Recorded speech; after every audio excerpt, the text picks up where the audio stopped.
Yeah, y'all know what time it is. Allegedly with Brittany J. Let us get into it. Huh. Allegedly with Brittany J. Truth coming through, better clear the way. Cases, headlines, trials, tea, but she keep it classy, you can plainly see. Allegedly with Brittany J. Prayers going up every single day. Mom of 6 with a heart so strong. Real one here, you cannot go wrong. She do not gotta scream, she do not gotta fight. She let the facts talk loud, every move she make. From the missing in the trials to the news that breaks, she bring truth to the table, yeah, that is her lane. She lets people talk, lets opinions ride. Open to the what ifs from the other side. Speculation cool, when the respect stay true. She gives room for thought, lets the audience view. When the lies start flying and the trolls get bold, she do not fold up and she do not get cold. She respond with class, let the record be known. You can keep that circus, she is staying grown. She got family at home and a purpose in sight. Still showing up strong when the days get tight. And she praying for the people when they need that love. Trying to better herself while she looking above. So tune in close, let the real ones stay. It is allegedly with Brittany J. Allegedly with Brittany J. Truth coming through, better clear the way. Cases, headlines, trials, tea, but she keep it classy, you can plainly see. Allegedly with Brittany J. Prayers going up every single day. Mom of 6 with a heart so strong. Real one here, you cannot go wrong. Facts matter, opinions, welcome. Prayers up. Allegedly with Brittany J. Come, prayers up. Apparently, we got people that like to zoom in.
Hello, welcome.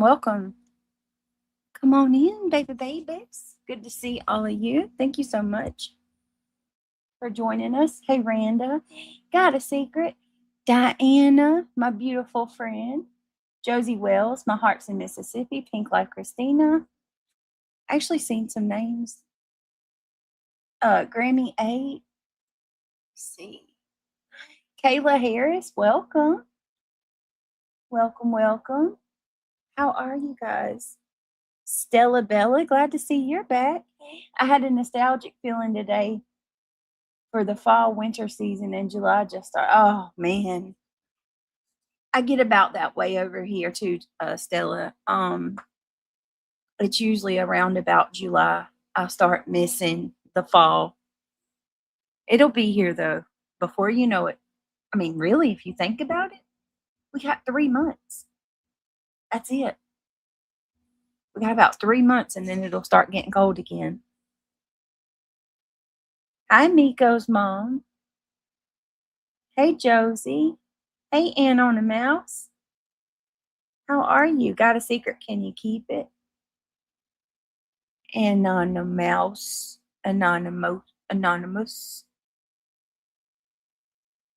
Grabbing. Okay, girl. Did you get your? I didn't get to talk to you like I wanted to. Did you get your ear fixed? No, I need to go get a straw for this Sprite. I cannot, I don't like drinking out of a can. I don't have any. It is hot, Randa. It really is. It really is. I'm going to give a little bit more time to come in, and then I'm going to, I try to go earlier tonight because we have to do a stream on the main channel tonight for the true crime. Got to do it. Got to do it. They came this out. Oh, good. Is it fixed? Is it good now? Are you good? I hope you are.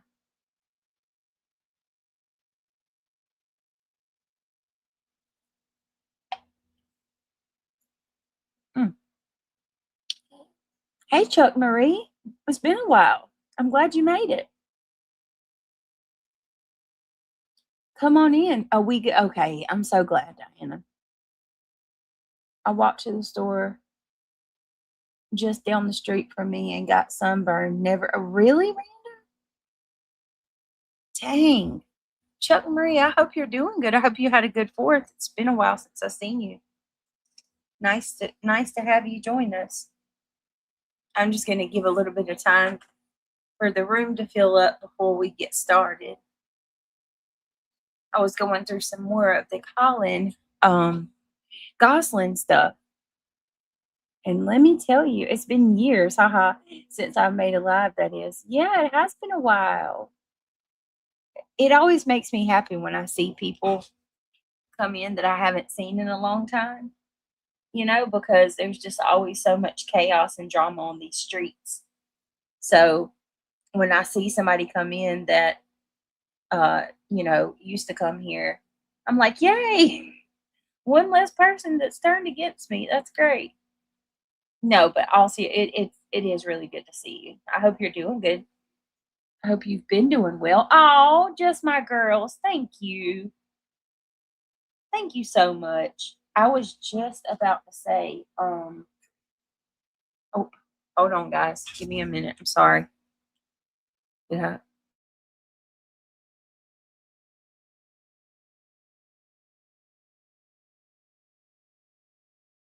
All right, I'm so sorry. Bear with me 1 second. I've got to grab something real quick. I am so sorry, y'all.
All right. I swear. It's supernatural. Can you guys hear me? It's supernatural every time I go live. Somebody needs me. One of the 4 needs me. Okay. Chuck Murray says, I just finished up replaying your live from last night, and I'm so here for part 2. Let's do this. Yes, girl. Yes. First of all, let me give a shout out to Just My Girls. Thank you so much for the membership. Y'all are the reason that I'm able to keep going. Let me give her a round of applause. I really do appreciate it. I know that I have not had much of an incentive lately for that. I greatly apologize. I'm gonna get it together, and we will. There's gonna be members only streams and all of that. I promise it'll be worth it. Giveaways. Hey, Weeble Wobble, nice to see you. Hey, Josie. Hey, Ryan the gamer. Come on in. Come on in. Really quick, I just wanted to run it by you guys too. With this, kind of trying to stay away from the drama. I'm not going to sit here and make these promises to you guys and then go back on it. So I will not promise that I won't respond to things, because that's every time I've ever done that, look what happens immediately, But I am trying to put forth the effort to push my content in a different direction. And that goes for the main channel and the backup channel, the first and second channel, which we're on the second channel now. It seemed like we got pretty positive reviews for last night's stream with the Colin, with Colin Gosselin, with the Gosselin family.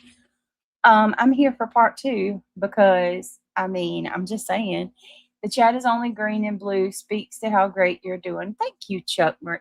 Wait a minute. Did you just become a member, or did you get the membership gift? I didn't even realize it. Thank you so much. Welcome, Chuck Marie. Welcome to the Gummy Squad, baby. And Miko's mom, in just a second, y'all, I'm going to drop Miko's mom's links. She has her little puppy. He is sick. And I feel so bad. I'm sorry, Miko's mom. I'm truly sorry. Chuck, I'm so glad you got the membership.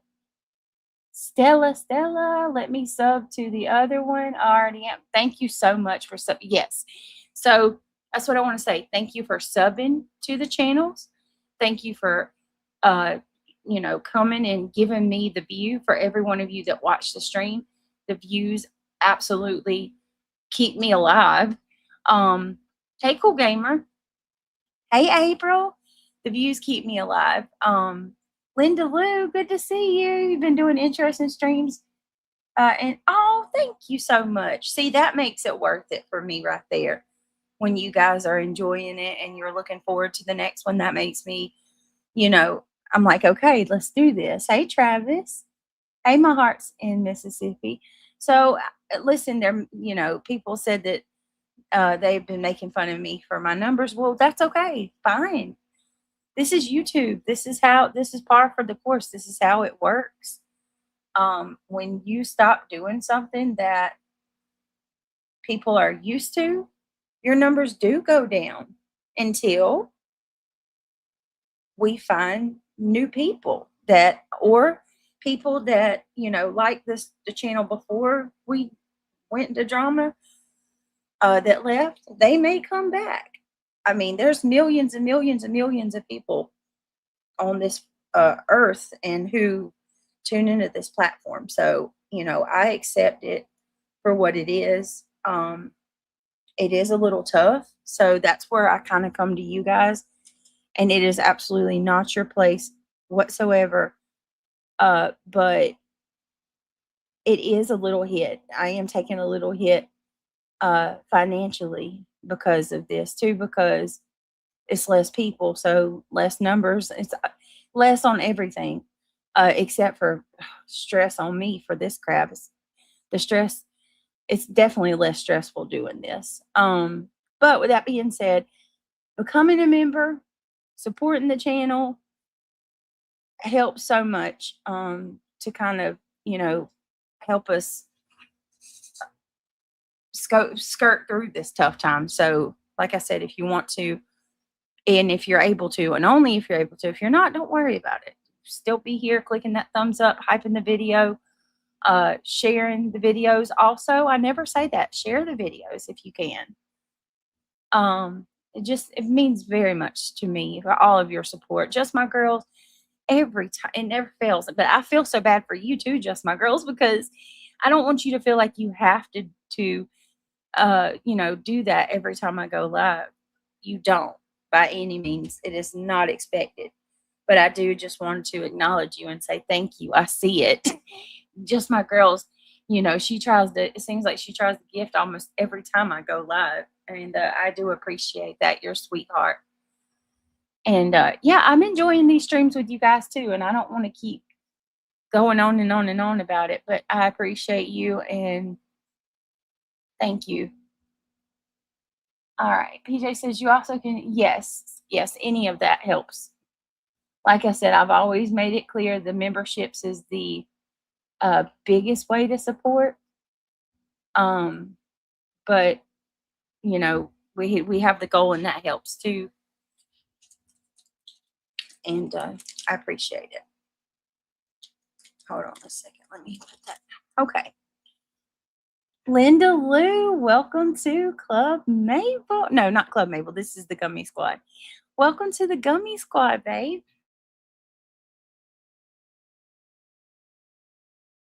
I appreciate it. April says, I wish that I could gift from my iPhone. There has to be a way to set that up. April, I hate that. I don't know why they do that.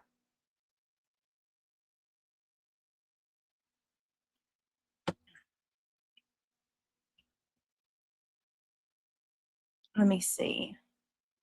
Thank you, Linda. Let me get.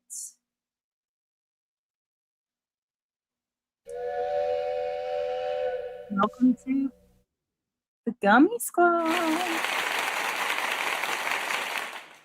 All right. So last night was quite interesting. We went through Colin Gosselin's interview. Is there anyone here that doesn't know about all right, here, let me go ahead and do that real quick because I promised Miko's mom I would do this, and I keep, good Lord, hold on.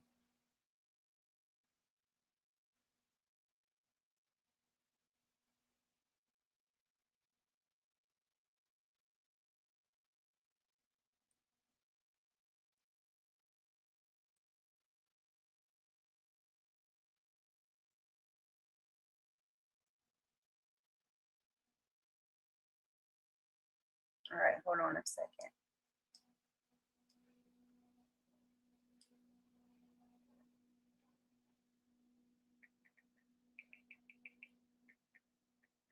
Hang on, guys. I'm sorry.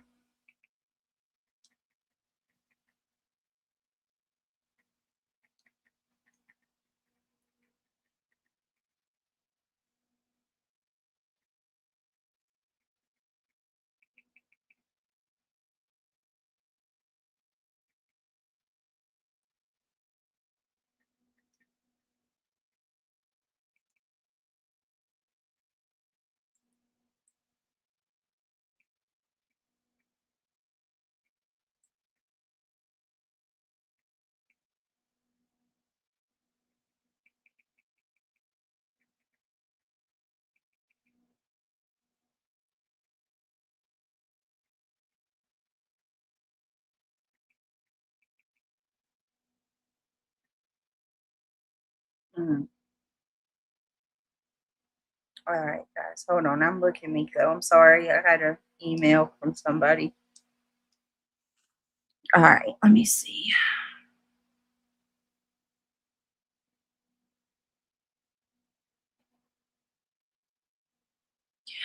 Oh, I need to talk. I need to really take a second. I need my mods to be on guard. I had a ZZ Unfiltered told me today that she has been blocked and put in timeout like all over and over and over. I'm not sure like what's going on. So, but it mods, if y'all could just keep an eye out while we're live. I didn't know that. I had no clue. I don't see why ZZ Unfiltered would be blocked or put in timeout. I don't know, but she said that today.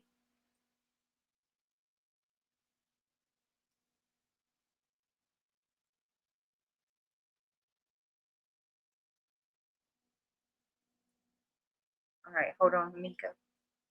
Where in the world? Oh, here it is. Hold on. Let's see.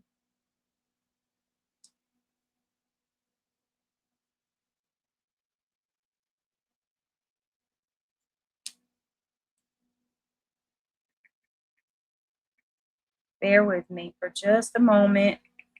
I should have grabbed these before I went live.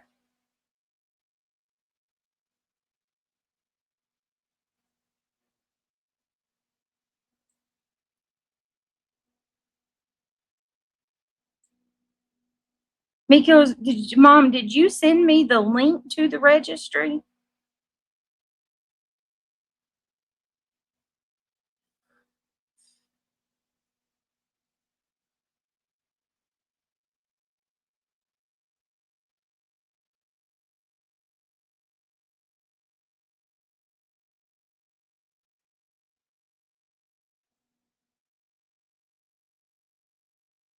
Yes, you did. Okay, where is it? I'm seeing everything but that. Hold on. Hang on. So it's for the registry. So she's got a registry for her dog. And I think it's a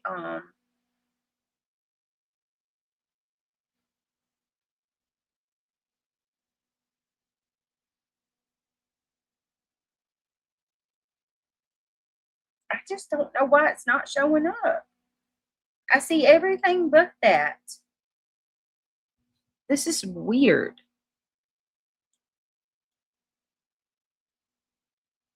Hey, Reality. Hey, Soul Child. Hey, April. Hold on. Did you send it under Miko's, Mom, or your other email that you sent me today?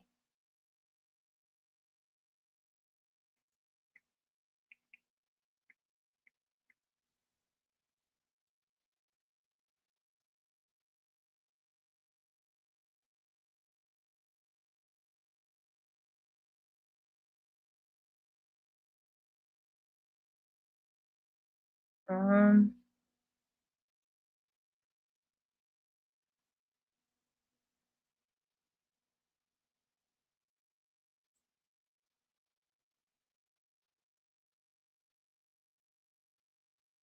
what in the hell? All right, I'm going to ask one more time, Miko's mom. Send me the links, just the links. Send me those.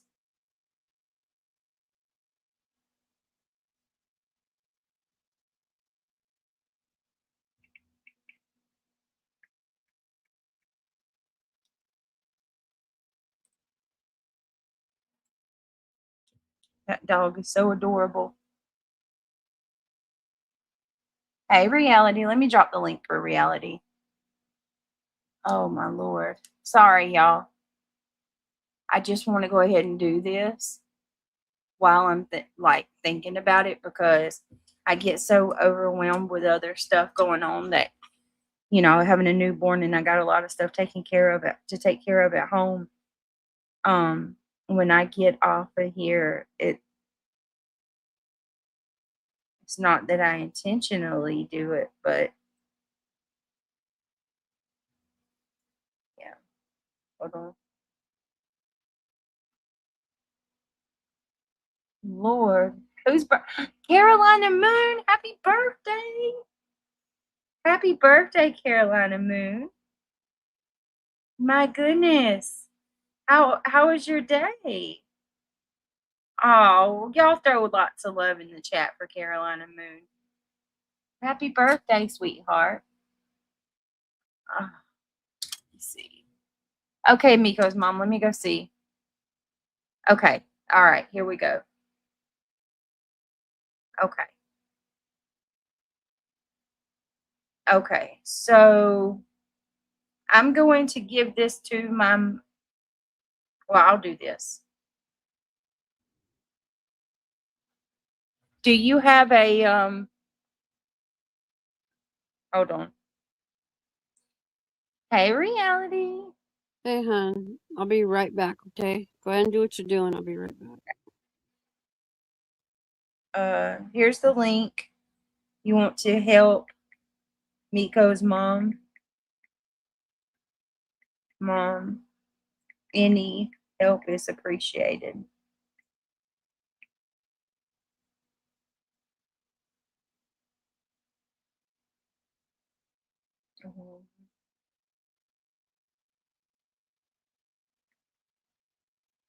All right, let's see if that worked.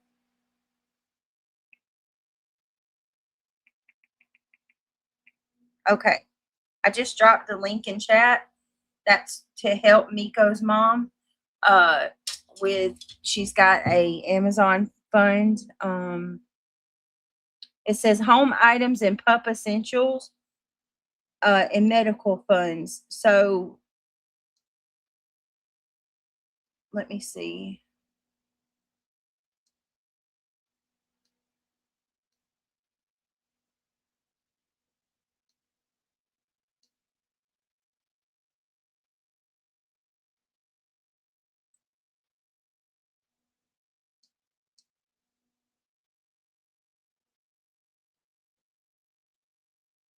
All right, there you go.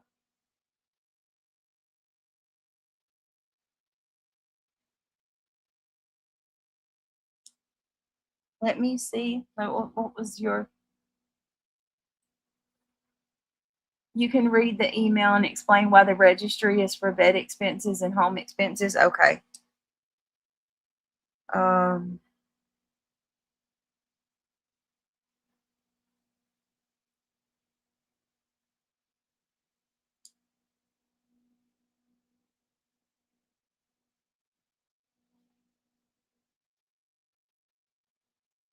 so I guess Miko is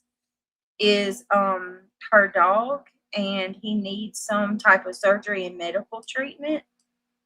He's a really cute little pup. What kind of dog is he?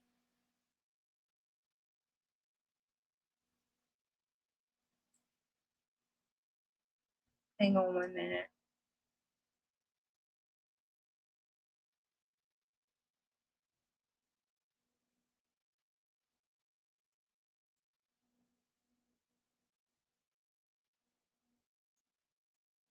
He's a miniature schnauzer.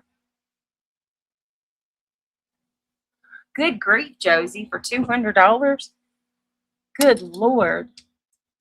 Well, like I said, I normally don't do, I usually don't share links to fundraisers and stuff like that, only because I got to be cautious. But like I said, if it's no pressure, if you want to help, you can. If you don't, that's okay too. Miko's, I'm trying to find the email where you're telling me what's wrong with the pup.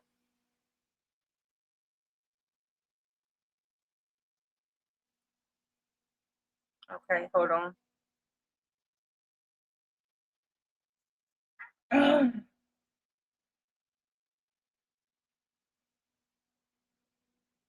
Sorry, y'all. Give me just a minute.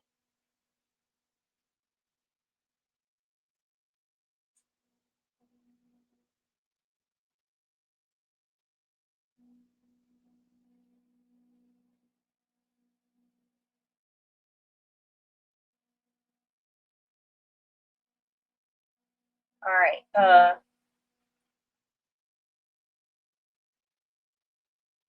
Okay, so she says, I'm having to start from scratch due to losing everything. She's got an issue going on with her son. I don't know if she wants me to say anything about that. Her home's been destroyed. It was a lot of stuff. She's having to, I don't know if you want me to share this. Do you want me to, I don't know if you want me to say all this.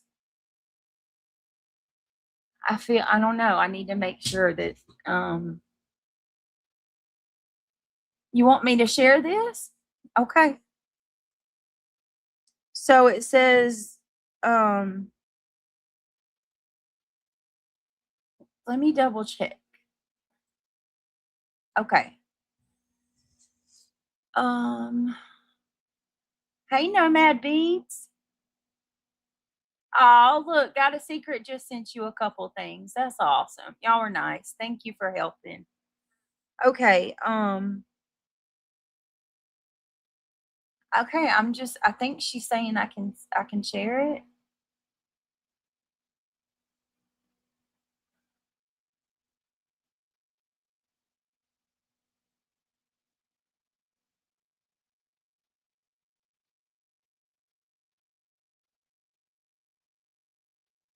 Hold on. Okay, I think says she has nothing to hide. Okay, so basically, she says, I know everyone doesn't know my story and I don't have a problem talking about it, but I'm having to start from scratch due to losing everything. As you know, my middle son has multiple mental health disorders and he destroyed my home and the items while he lived here. And as you know, he has some issues, these things happening. I'm not going to say that. And it's going to take me getting an attorney and going in front of a judge to declare him mentally incapacitated. And to give me guardianship so I can place him in a facility to get help. To be honest, I'm at an absolute lowest in my life. I'm emotionally drained and mentally exhausted. I seriously feel so alone, Britt. Well, I can tell you that you're not alone, for one. You're never alone. And for two, I can't even begin. I really can't even begin to understand what you must, how that is. And I'm really sorry for that. I am. But you're definitely not alone, Miko's mom, at all. And honestly, there may be resources that people know about that could help you with that situation. I don't know much about what to do in a situation like that, but there may be people here that know some resources, or what you can do in order to get guardianship or to get some type of hold on your son. Yep. If anybody hears this and y'all have any suggestions, please let me know and I can get you in touch with Miko, or message in the chat. Miko's mom's in the chat. Tell her directly. I'm so sorry, honey. You're in my prayers, sweetie.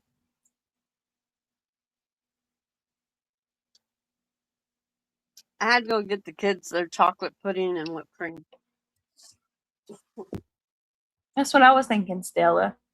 Somebody. It's just a matter of not knowing where to go, not knowing who to consult. I can relate to that with a different subject, but for sure.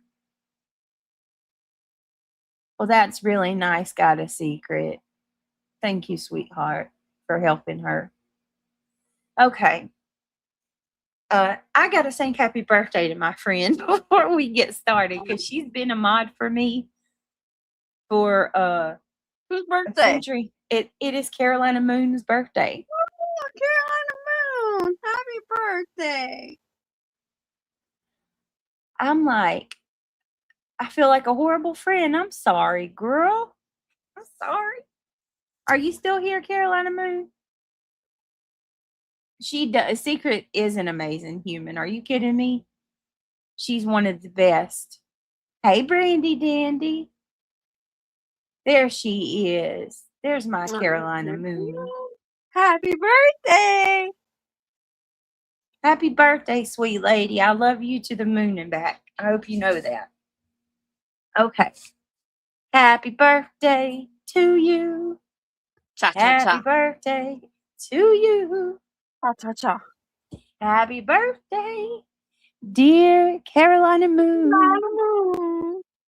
Happy birthday To you. and wait a minute. Oh, we forgot the second one. All right. The other one. We love you, we do. Cha cha cha. We love you, we do. Cha cha cha. We love you. God bless you.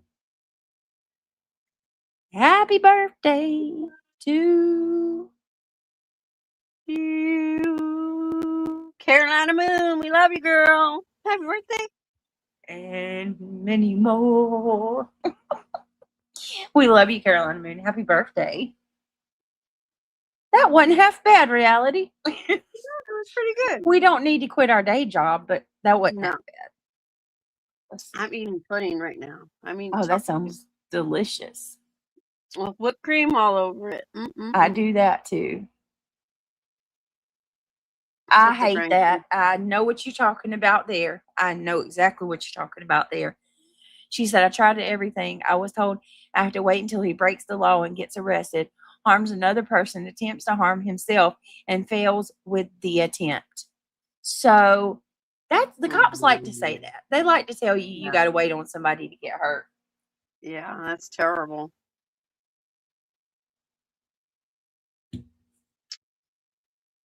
You only Shouldn't have turn to 21 do that. once, Carolina. That's right. Enjoy it, honey. Hey, Grammy. Hey, Travis. Hey, Miss Gloria. Hi, everybody. Nomad Beats. You guys are awesome. So glad you're here. Okay.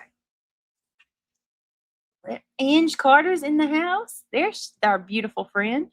There might be some type of group that knows more about that type of thing. I'm sure there's others out there that have been through this and know where to start sending prayers. Yes, 100%. Hey, Brown Eyes. Okay, let me go to where I'm going to start tonight. So, and also, I don't know if y'all seen, they got the Charlie Kirk not arraignment, but the preliminary hearing. I'm not, I wish I could say I was into that, but I'm not. Are you guys watching it? Nope, not me. It's everywhere. It's all in my feed. Just strapped. Hold on a second. Oh, oh Carolina. You're a Cancer just like my daddy.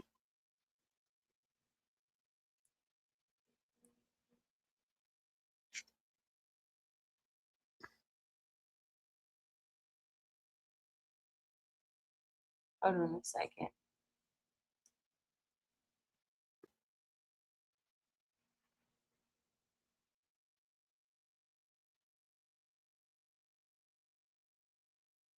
It's good to see all of you guys too.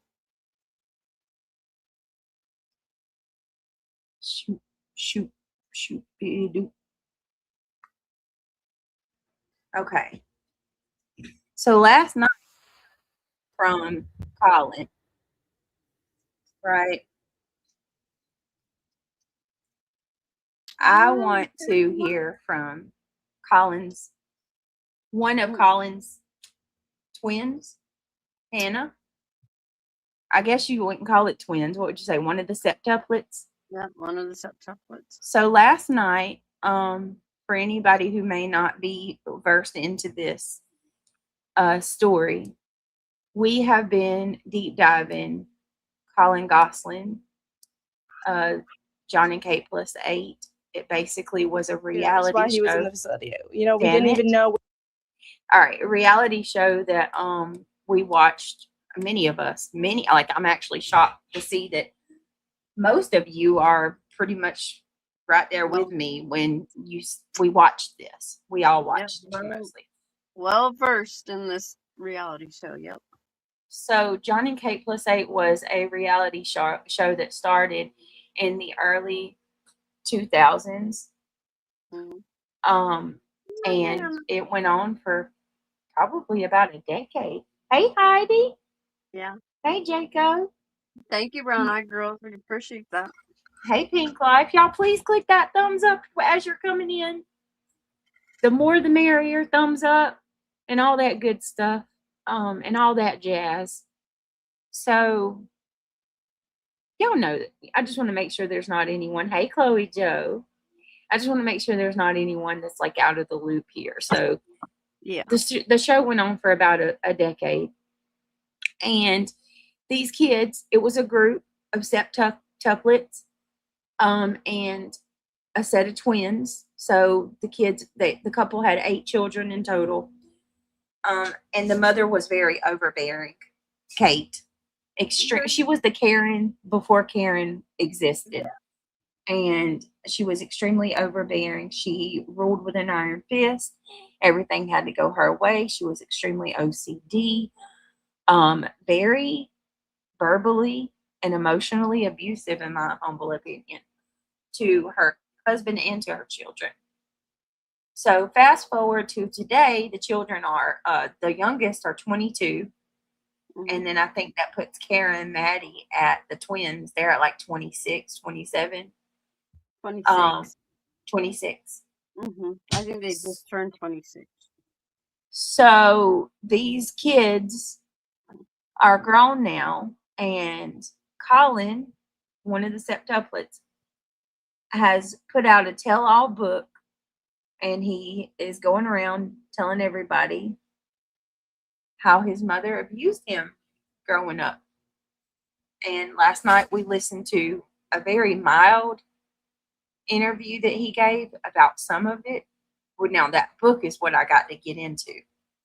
I got to get into that book so we can go through the highlights of it. But there are a plethora of interviews and topics, or not topics, but examples online where you can see the way that the mother treated these kids. And I mean, it's pretty bad. So we're just kind of deep diving, getting into it, going through what John, the dad, has to say. We're going through what Hannah has to say, who was a sibling that lived in the home. Hannah and Colin moved out of Kate's home. Well, Colin was placed into an institution for 2 years. I am still blown away that it was 2 years that he was in that institution. You broke up. I said, I'm blown away that it was 2 years that he was in that institution. Right. Okay, so they just turned, on May 10th, they just turned 22. They just had their birthdays. And then the twins are October 8th. So they will be 27. There you go. Wow. And Madeline's name is Madeline Kate. And Cara is Cara Nicole.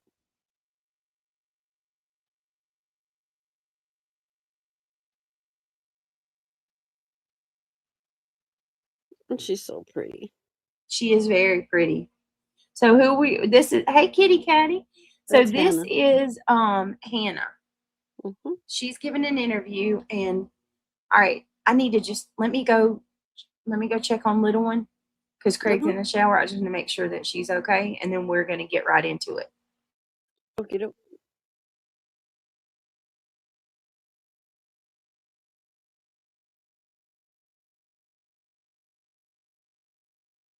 I want to say she's one of the first 3 that were born. Let me double check.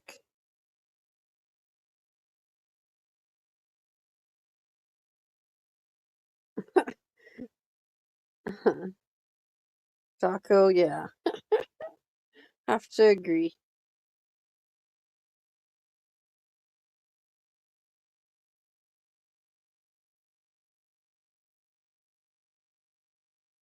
Hello, Josie. Hello, Kitty.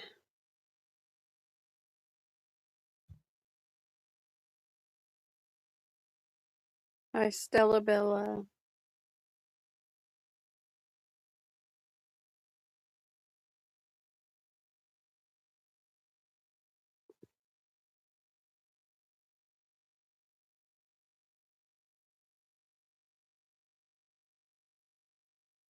Hi, April.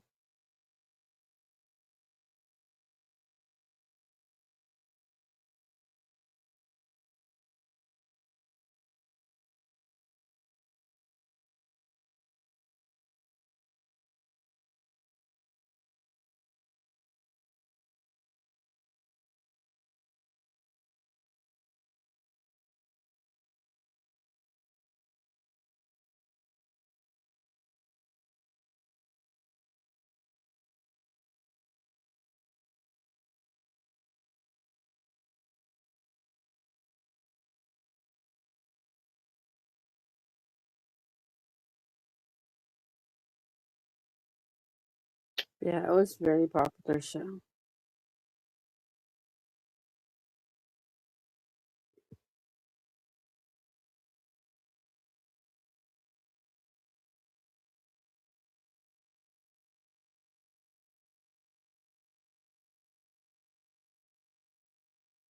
All right. We are good. We are in business. Everybody good? 45 minutes in. 49 minutes in. We were just getting into it. Hey, Laura W. All right. Let's listen to this interview with Hannah. Where he was, why my mom would do.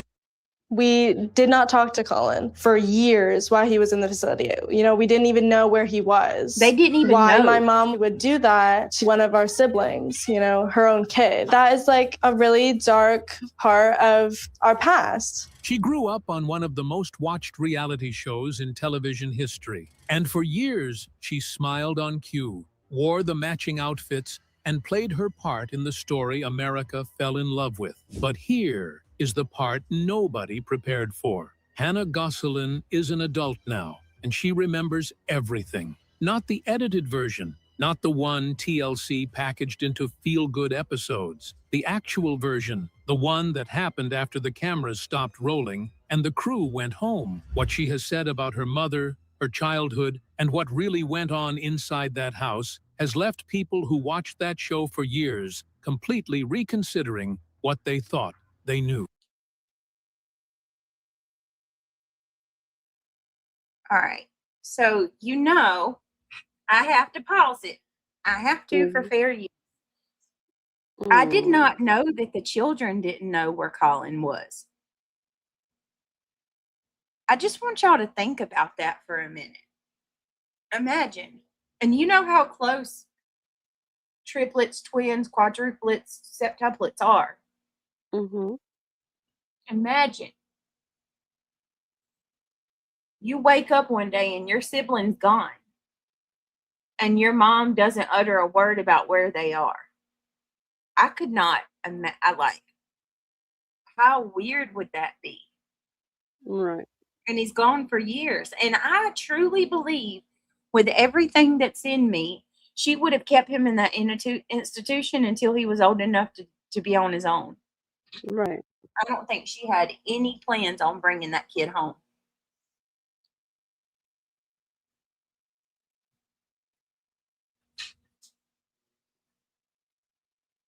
Josie, I don't necessarily believe, hey Samantha, I don't necessarily believe that she'd have told them exactly where he was, but I figured she would have at least said, you know, to justify it. And really, if you think about it, this kind of makes her look even more guilty. Right. You know, because if she felt like she was doing the right thing, trying to get him help, she would have been very vocal about that. I'd imagine she would have been like, children, let's have a talk. You know, I sent your brother away to this phenomenal institution where Colin can get the help that he needs so desperately. Like she she would say something like that if she genuinely felt like he needed the help. Right. They're Ange, they're septuplets. That means there's 6 of them. And Hannah was the second born, and Colin was the third. Who was the first? Alexis. Oh, look, reality knows. I didn't even know what order they were born. Alexis' middle name is Faith, and Hannah's is Joy. Colin is Thomas. Oh. What is Leah's? Hope. Yeah, I think it was Hope. Yeah. So Faith, Hope, and Joy. Mm-hmm. That's actually really pretty. It is. Leah, Hope. I have a cousin named Hope. I've always liked the Hope, love, joy, all that.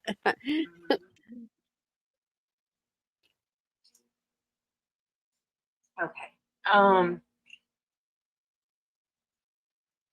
Let me see. There's a septuplet. So yeah, there's 2 sets. There's the septuplets, And the 3 twins. boys, 3 girls. Mhm. Colin, Aiden, and Joel. Leah, Mhm. Hannah, and Alexis. Yeah. And then the twins are Kara and Maddie. Faith is pretty. I have a cousin named Faith as well. Well, her middle name's Faith. Yeah. Faith, Hope. Yeah. Okay, let's keep going.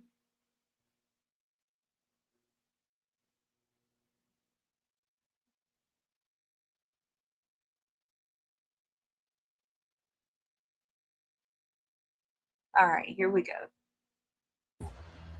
The house that functioned like a film set. Can you tell which one of us is real and which Sorry, one of us y'all. is AI? How about now? Does this My look real broke to you? butt If you couldn't thought get I was premium. AI. Most people who watched John and Kate plus 8 remember it as comfort television. A big chaotic family, 8 adorable kids, a mom who kept everything running with iron precision, and a dad who was perpetually one step behind. It was warm, relatable, and completely compelling. What almost nobody understood at the time was that the children living inside that house had no version of their lives that existed outside of being filmed. Hannah Gosselin was born on May 10, 2004, in Hershey, Pennsylvania, one of 6 sextuplets born to John and Kate Gosselin. She and her siblings, Alexis, Aiden, Colin, Leah, and Joel, joined older twin sisters Kara and Maddie, making the Gosselin household one of the most unusually structured family environments in America, long before a camera crew ever showed up. When TLC launched John and Kate plus 8 in 2007, Hannah was 3 years old. She had no context for what normal looked like, because from almost the beginning of her life, normal meant being watched. What the show presented to audiences was a carefully assembled version of family life. Kate's organizational precision was framed as admirable. John's easygoing nature was played for laughs. The kids were adorable, the chaos was manageable, and everything, even the difficult moments, resolved within the runtime of an episode. But the mechanics of how that content was produced are worth understanding, because they tell you something important about what daily life actually felt like for the children inside it. Cameras were installed throughout the Gosselin home, not just present during scheduled filming sessions, but embedded in the architecture of the house itself. Breakfast, bedtime, arguments, discipline, chuta, moments of joy, and moments of genuine distress were all captured as a matter of routine. The children grew up understanding, at some level, that their behavior was always potentially on record. There was no guaranteed private moment, no room where the performance could fully stop. Kate was known for running the household with a level of structure that went far beyond what most parents would recognize. Meals were scheduled precisely, clothing was coordinated, behavior was expected to meet a specific standard, and deviation from that standard was addressed swiftly and firmly. Viewers watching at home often interpreted this as efficiency, which in some respects it was. 8 children require logistics. But for Hannah, who was by nature more emotionally expressive and sensitive than some of her siblings, that level of control had a different texture from the inside. She later described that period of her childhood as one in which appearances consistently took precedence over feelings. If something difficult happened, the priority was managing how it looked, not necessarily addressing what caused it. Emotions that didn't serve the image of the household as functional and cheerful were something to be managed rather than explored. By the time John and Kate Plus 8 was drawing its largest audiences, the Gosselin family had become a genuine cultural phenomenon. They appeared on magazine covers, were discussed on morning talk shows, and generated the kind of tabloid interest usually reserved for scripted celebrity drama. From the outside, it looked like a family thriving under attention. From the inside, the pressure of maintaining that image had already started extracting a cost. John and Kate's marriage was deteriorating throughout this period, a fact that was increasingly difficult to conceal on screen. By 2009, their divorce had become public, and the show itself was rebranded to reflect Kate's solo custody arrangement. Hannah was 5 years old when her parents' marriage ended on national television. She was old enough to understand that something had broken, not old enough to fully understand why, and surrounded at all times by cameras that ensured the breaking would be documented and distributed to millions of strangers. That was the foundation. I'm going to skip ahead a little bit. Mm-hmm. Oh, Carolina Moon, thank you so much. Did you become a member again, or did you upgrade? Thank you. And I got to figure out what I have to figure out what my damn password is so I can get those free memberships handed out. That's what I don't get. Why wasn't custody split? Did John see the kids at the time? At that time? It was a hard divorce, guys. I mean, it was brutal.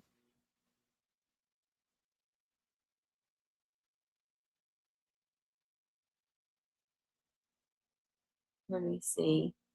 That's what I don't get. Why was it custody? I don't know. That's a good question. Why wasn't it split? Ange, I think it is sped up. Let me try to fix it. I'm gonna try to go a little ahead though, because he's pretty much just going by what we've already talked about. And what got built on top of it is what Hannah has spent years carefully, deliberately, and with considerable emotional courage trying to describe. What the editing could never hide. There is a particular cruelty in the way reality television handles children. The format presents itself as unfiltered truth, but it is in practice a highly selective version of events, shaped by producers, editors, and the commercial interests of a network. What gets shown is what serves the story being sold. What gets cut is everything else. For Hannah Gosselin, the gap between what aired and what actually happened inside the Gosselin home is where the most important parts of her childhood exist. Kate Gosselin's parenting style was a central feature of the show from its earliest episodes. She was presented as demanding but devoted, experienced consequences that the cameras rarely lingered on. The most significant and disturbing detail to emerge from Hannah's account of her childhood involves her brother, Colin. Among the 8 Gosselin children, Colin occupied the of daily family life was one of the defining.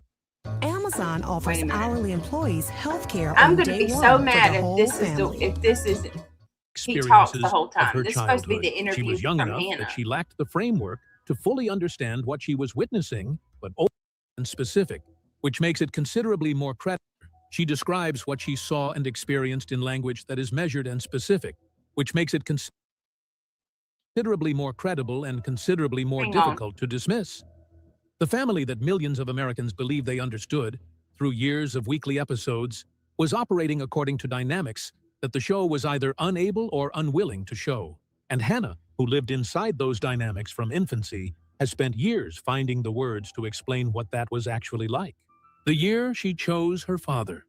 By 2018, Hannah Gosselin was 14 years old and had been living under her mother's primary custody for the better part of a decade. Kate had won that custody arrangement following the 2009 divorce, and for years, it had been the settled reality of the children's lives. John remained in the picture, but occupied a significantly reduced role, partly due to how the media had positioned him during and after the divorce, and partly due to the legal structure of the custody agreement itself. What shifted in 2018 was not a legal ruling or a dramatic confrontation. It was something quieter and in some ways more significant. Hannah made a decision. She had been spending time with John at his home in increasing amounts, the visits stretching longer and the returns to Kate's house becoming something she resisted rather than accepted. John has spoken about what he observed during that period. He described Hannah as visibly anxious in ways that concerned him, guarded in her behavior and careful in her speech, in a manner that didn't match how a teenager should reasonably move through the world. Over time,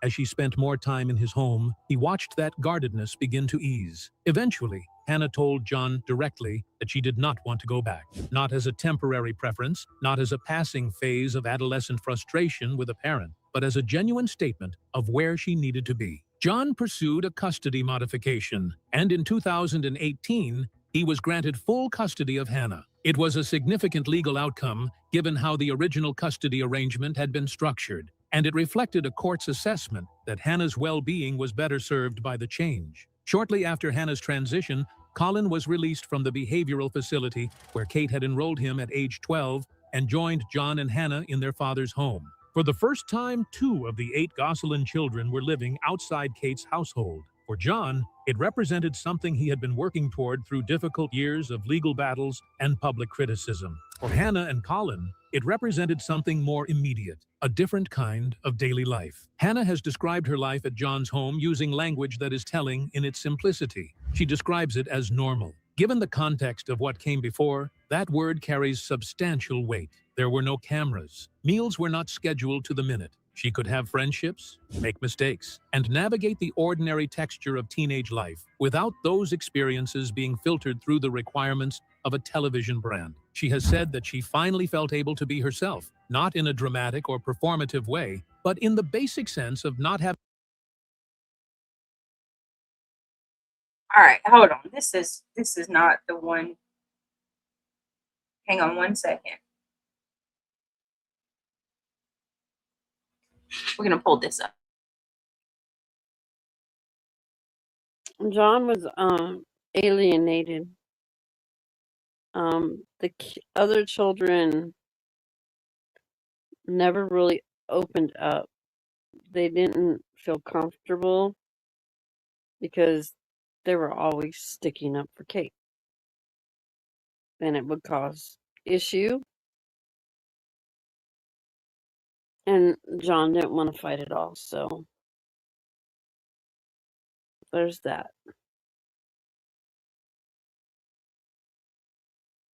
He does look distant and separated from the rest of them in those pictures.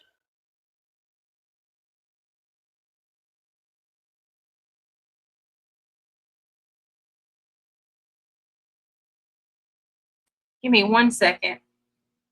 I'm gonna pull up this full interview. If I have to do a summary of it, I will. I mean, she spoke. She told about everything that goes on, like what it was like growing up there.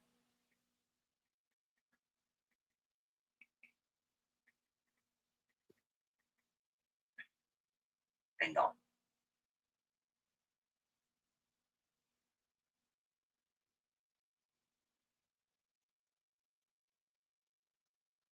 Maybe I should do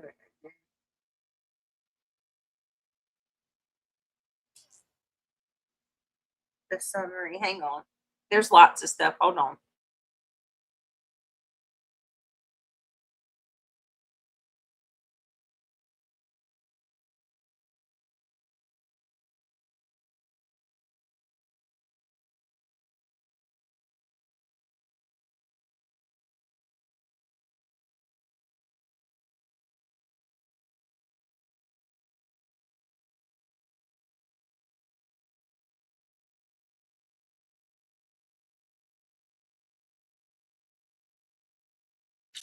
Yeah, I remember that reality show too, just Nicole.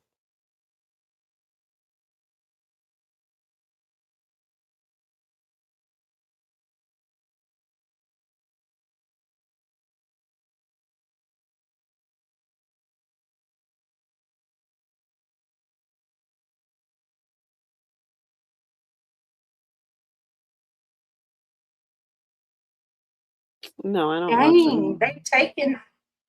Why did they take it off? I don't know. What in the world? There was a full interview. I wanted to go over with you guys. We might have to just read.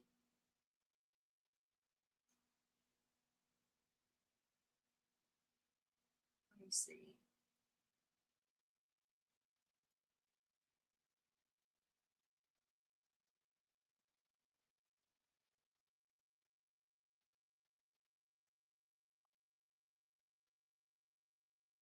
Wait a minute. There's a whole interview with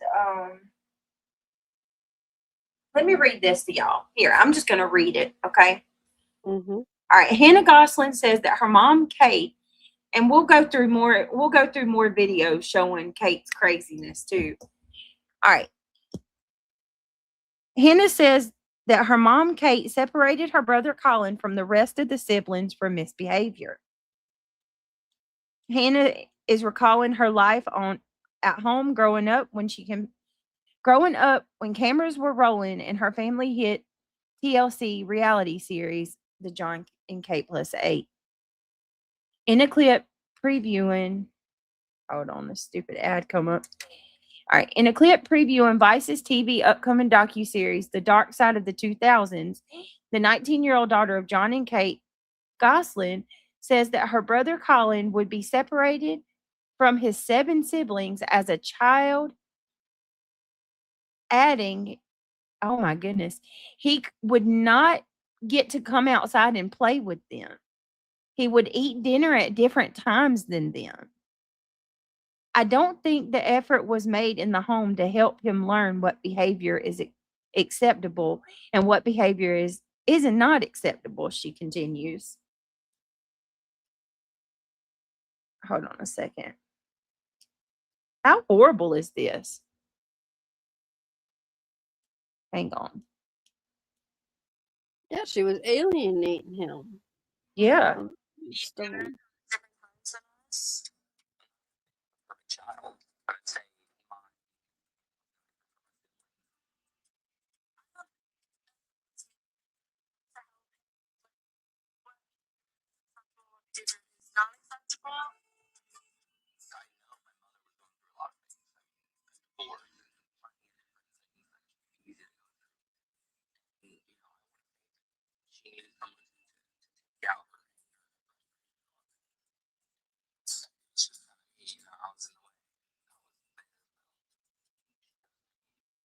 How horrible. I think so, Carolina.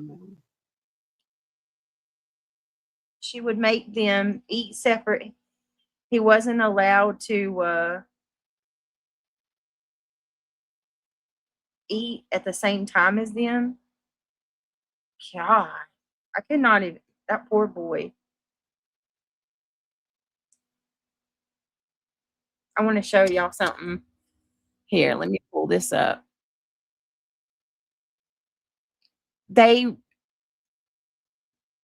A few years back, Kate Gosselin went on and Lolly and Pops. Britt has one of the, oh, thank you, Lolly and Pops. That's really sweet of you. Hey, just Nicole.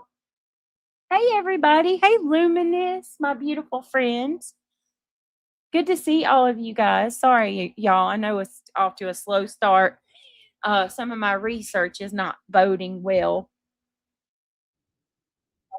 I don't want to just sit there and listen to some AI voice tell us stories when we can go through stuff ourselves. Yeah. Hang on. I don't either. Not at all. I'm so excited to get that book, you guys. Do y'all want to read it together? Do y'all want me to read it and then that would be cool. Go over it? Yeah, I like that. Man, we could stay on that for a long time. We don't have to do any drama at all. Totally would be cool with reading. We could read it. Yeah, that'd be cool. Hi, Luminous. Good to see you. Hey, Luminous. Hey, just Nicole, my beautiful friend. Don't forget to click that thumbs. Sorry. And their sex tuplets.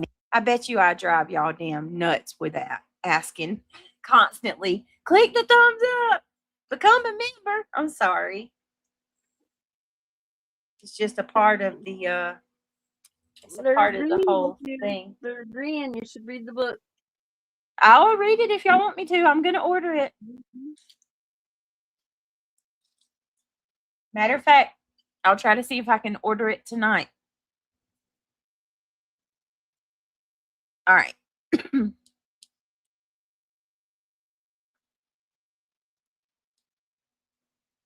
Making it one of TLC's from everybody. I had no friends, nobody. I was 100% treated differently. Aw. I remember saying that I'm not trying to trick you because I remember thinking that nobody believed me as a kid. Oh my God. Yeah, that's heavy.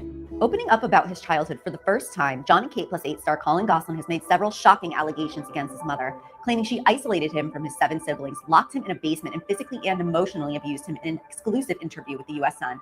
While millions of viewers tuned in to follow the lives of John and Kate Gosselin, their twins, and their sextuplets, making it one of TLC's highest-rated TV shows of the 2000s, brave Colin has now revealed that off-screen there was a horrifically dark side to life in the Gosselin family. It was rough. It was rough. I definitely went through it a lot as a kid from my mother's end, so it was tough. My mother, at many times, and most of the time, became physically aggressive, verbally very abusive with the things she would say, and obviously that carries over to the emotional side of things, where a young child doesn't know any better. The one that has the most bumps and bruises is definitely Colin. He falls like 56 times an hour, but he's not tough. He gets upset. A very emotionally abusive. When in that room. Man. Who says that? He falls like 56 times an hour, but he's not tough. Right. Look at him standing by himself. Look at him. Damn. Poor baby. Wow. He just looks sad, Mm-hmm. He does. And honestly, at different times, you see questionable things with all of them. Yeah, There was times where she would like pull Hannah up, or not Hannah, one of them. I don't even remember which one of the girls, but one of the triplet girls, she'd pull them up by their arm, and just jerk them around. Yeah, Luminous. I mean, you can see it on his face, and look at him standing by himself. He's even standing away from his siblings. He looks so sad. He even has Yeah. Poor baby. not looking and smiling like the others. Nope, not at all.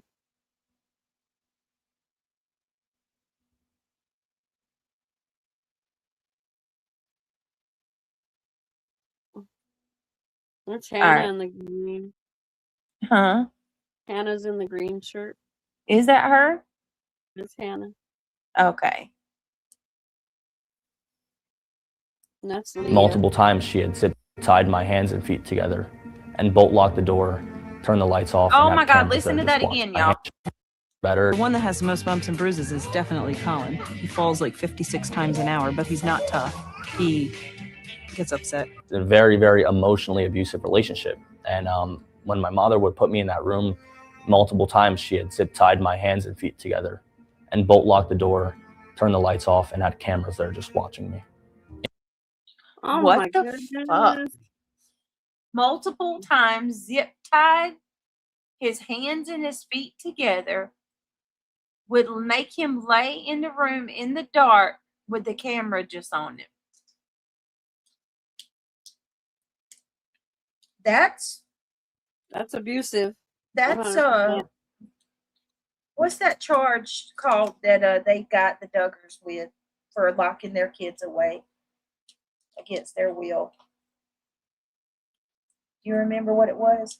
No. It was child endangerment and something else. I thought it was Entrapment? Was it? A false imprisonment. I mean, you have no right to zip tie anybody. I think it was false imprisonment. Bro. Zip tying her kid. I think it's called in the shadow of 8 or something. Mm-hmm. Is that the name of the book? Hold on, I'll tell you. It's something like that. Let me double check. The book is called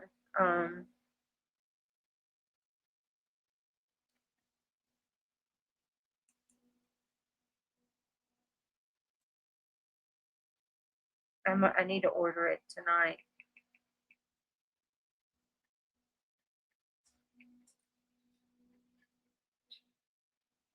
The book is called In the Shadow of 8. In the Shadow of 8. Yeah, by Colin Gosselin. Yeah. That's what I thought.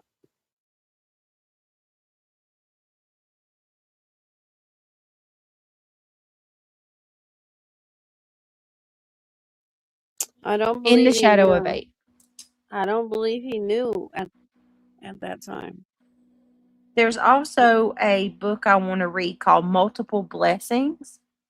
Mm-hmm. And in Blessings in the book, it's spelled BLES 8, the number 8, INGS. Multiple Blessings. Oh.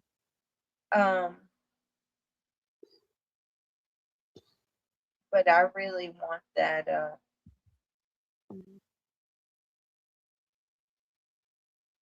I really want Colin's book.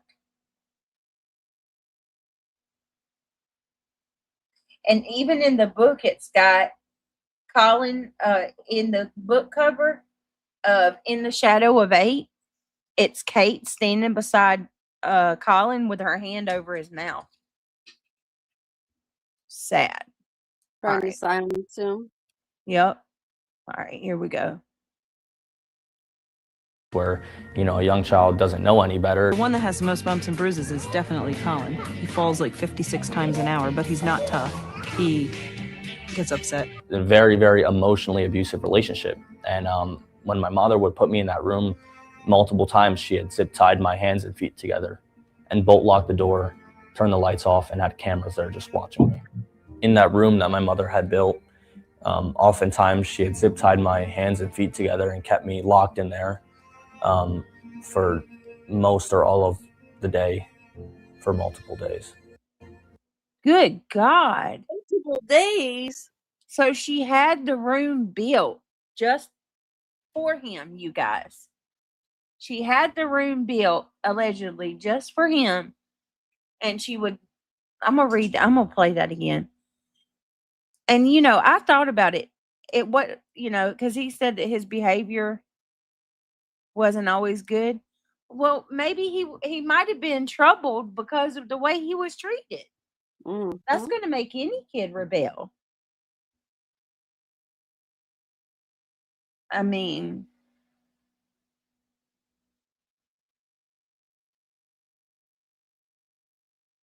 yeah, the world needs to know exactly who she is. She's dangerous.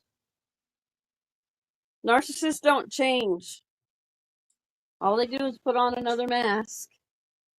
mm-hmm. That is true. She singled him out. Obviously, she has singled him out. She made a special room just for him. Let that sink in, everybody.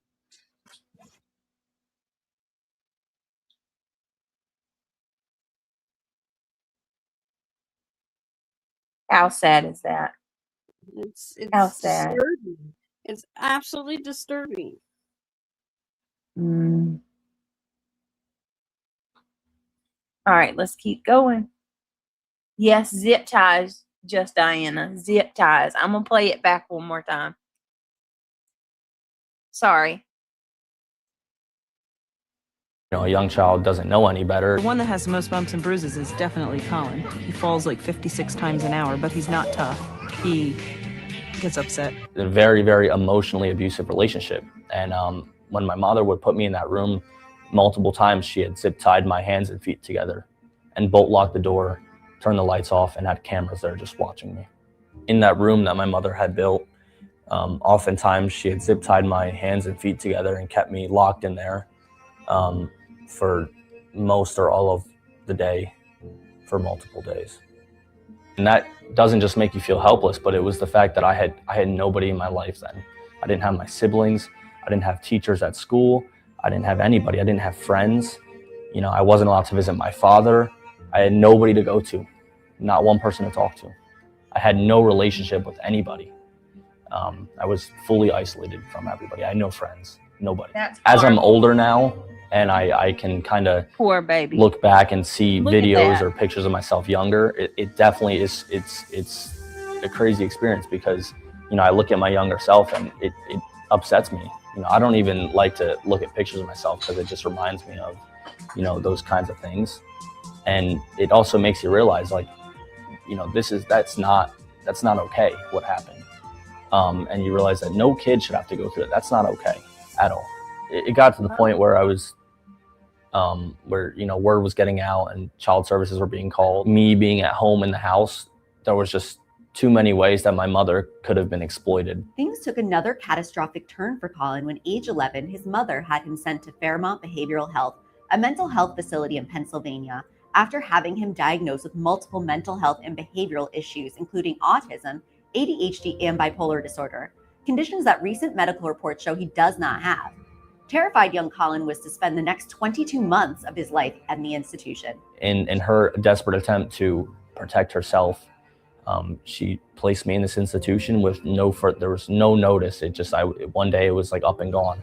You know, it was a very, very quick and just, you know, one day I was sent away from home and placed there, and I was scared. Young Colin, desperate and alone, managed to send a secret letter to his dad begging him to take him out of the facility. For the first time since he penned the letter in You gotta read that. That is so This letter is effing heartbreaking. Effing heartbreaking. This is the exact. It is the absolute letter that he wrote. This is it right here.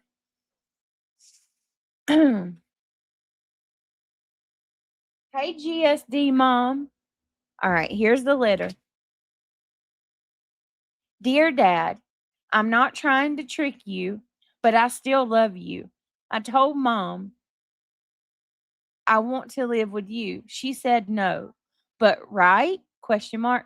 She can't choose for me. I'm old enough now. I'm your son, not hers.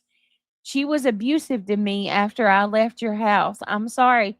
Take this to court because, hold on a minute. ran 8 years ago. Colin emotionally read it aloud to the U.S. Sun. There was a lot of nothing. I didn't know where I was. I'd always been alone. At least it was a place away from home, but it was still very scary. So for 22 months, I didn't step foot in one classroom. I didn't do one worksheet, nothing. Excuse me. This letter was dated in June of 2017. Dear Dad, I'm not trying to trick you, but I still love you. I told Mom I want to live with you, and she said no. But right, she can't choose for me, and I'm old enough now. I'm your son, not hers. She was abusive to me after I left your house, and I'm sorry. I'm sorry. Take this to court. Excuse me. And I said, Dad, you're my savior. Please help me. I'm counting on you to get me out of here. I remember saying that I'm not trying to trick you because I remember thinking that nobody believed me as a kid. right. You know, my mom always told me nobody would believe me. I was that desperate that I had to explain to him that this wasn't a trick. And I hadn't seen him for so long because I wasn't allowed to visit him. I did want to live with him. Right. Looking back at it, I'm really glad I did this. It was tough. I was scared to write it because I hadn't seen my dad in years, and I didn't really know what he would think. Like, is this real? Like, you know, why is he trying to reach out to me? Like, I mean, I'm sure he knew why I'd been trying to reach out to him, but you know, I was scared to write this. It was a leap of faith that I had to take, and I'm looking back, I'm really glad I did that for my younger self. Integrating back into like society with like, you know, kids in my age group, it was tough. It was like towards the end of middle school, and you know, I remember finding some academic work a little difficult, and I didn't really. Look at. So he wrote his dad. Mm-hmm. He didn't even know if his dad was going to, you know, at that point, too, I'm sure he was brainwashed to believe that nobody cared about him. Right. And, but no, John went and got him. And I think fought. John, the minute John found out he was in there, he petitioned the courts to get Colin out. How long was it, reality? I'll have to look and see. I don't remember. It wasn't long though after he sent him that letter. It wasn't long, no. And then here, let me tell y'all something I found out today. I didn't even know this. So when John and Kate divorced, TLC sued John and they gagged him for 10 years. Yep. So John didn't leave and just like bow out and want nothing to do with the kids. And no, he didn't have an affair either. He said Kate and TLC did all of that to try to make him look bad. What would they sue him for? They sued him to make him shut up. They wouldn't let him say anything. So And they, part so of they the didn't want contract their was- show to get Yes, bad ratings. because Kate canceled. continued. But here's what's fucked up. They sued him and They put a gag on him. they gagged him. Yeah, they put a But gag. then they turned around and them and Kate presented John as a shitbag and people bought it. Hook, line, and sinker. He should have sued But- them. Mm-hmm. Truth is coming out now. And Kate, you better. Oh, you're gonna be. So that's why nobody heard from John Yep. when he couldn't speak. Right. He had a gag order. I He didn't can know talk that. now. He can talk Mhm. now. So bring it. Manny to one says, didn't Colin write his dad a letter? Please come. Yes, he did. Matter of fact, let me go back and play that one more time, just in case anybody missed it. He read it. I'm glad that I found this where he reads it himself. That in years, and I And wasn't. it breaks my heart He always that told me he nobody cried would when he believe me. starts crying. Out of here. I was crying. June of months. At least And look, it was he was talking about how his academic struggled too from this, because he missed, even though he was in an institution, that's not the same as school. He wasn't getting the education that he needed. No. He was reclusive. He went within himself. He didn't want to associate with nobody. He was depressed. He felt alone. Sad. So sad. All right, here we go. place away from home, but it was still very scary. So for 22 months, Aw. I didn't step foot in one classroom. you. I didn't do one worksheet, nothing. See? Excuse me. No Wait a school. second. Let me get this No. real quick. Huh? No school. He didn't No go to school. No school, right? But she wants what's best for her babies, and she's the A mom from the day mom. Okay. Chloe Joe, I feel so special. Thank you. Thank you for the $5. I appreciate it. Choo choo. She said, thank you, Chloe Joe, for contributing towards the goal and supporting the channel. You are a sweetheart. Thank you for being one of my day one mods. Chloe's been with me for a hot minute. Chloe, girl, why ain't you in my Discord?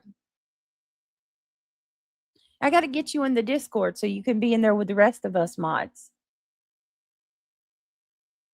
Ange says, and Ange, I got to get you in the Discord too. Yeah, they don't have education classes in institutions like that. So I find that odd too, right? Like these kids are being put in an institution for a hot minute and there's no education. What kind of institution? Of course, what was that institute? She had him in? behavioral health type. Mental A health. behavioral health institution. They were trying to focus on his issues that supposedly he had that he didn't have. My little fat baby is sleeping hard. I just went and checked on her.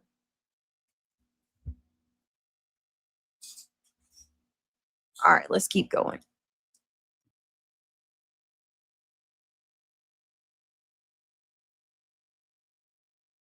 This letter was dated in June of 2017. Dear Dad, I'm not trying to trick you, but I still love you. I told Mom I want to live with you, and she said no. But right, she can't choose for me, and I'm old enough now. I'm your son, not hers. She was abusive to me after I left her house, and I'm sorry. I'm sorry. Take this to court. Excuse me. And I said, Dad, you're my savior. Please help me. I'm counting on you to get me out of here. I remember saying that I'm not trying to trick you, because I remember thinking that nobody believed me as a kid. My mom always told me nobody would believe me. I was that desperate that I had to explain to him that this wasn't a trick. And I hadn't seen him for so long because I wasn't allowed to visit him. I did want to live with him. Looking back at it, I'm really glad I did this. It was tough. I was scared to write it because I hadn't seen my dad in years, and I didn't really know what he would think. Like, is this real? Like, why is he trying to reach out to me? Like, I'm sure he knew why I'd been trying to reach out to him, but I was scared to write this. It was a leap of faith that I had to take, and looking back, I'm really glad I did that for my younger self. Integrating back into like society with kids in my age group, it was tough.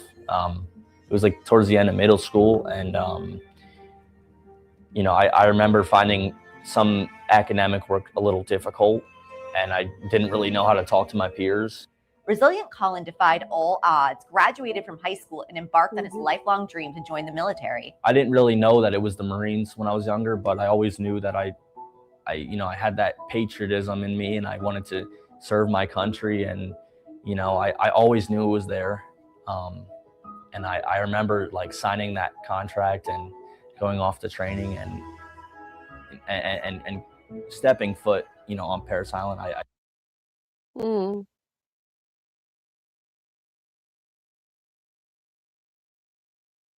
There he is talking about the Marines.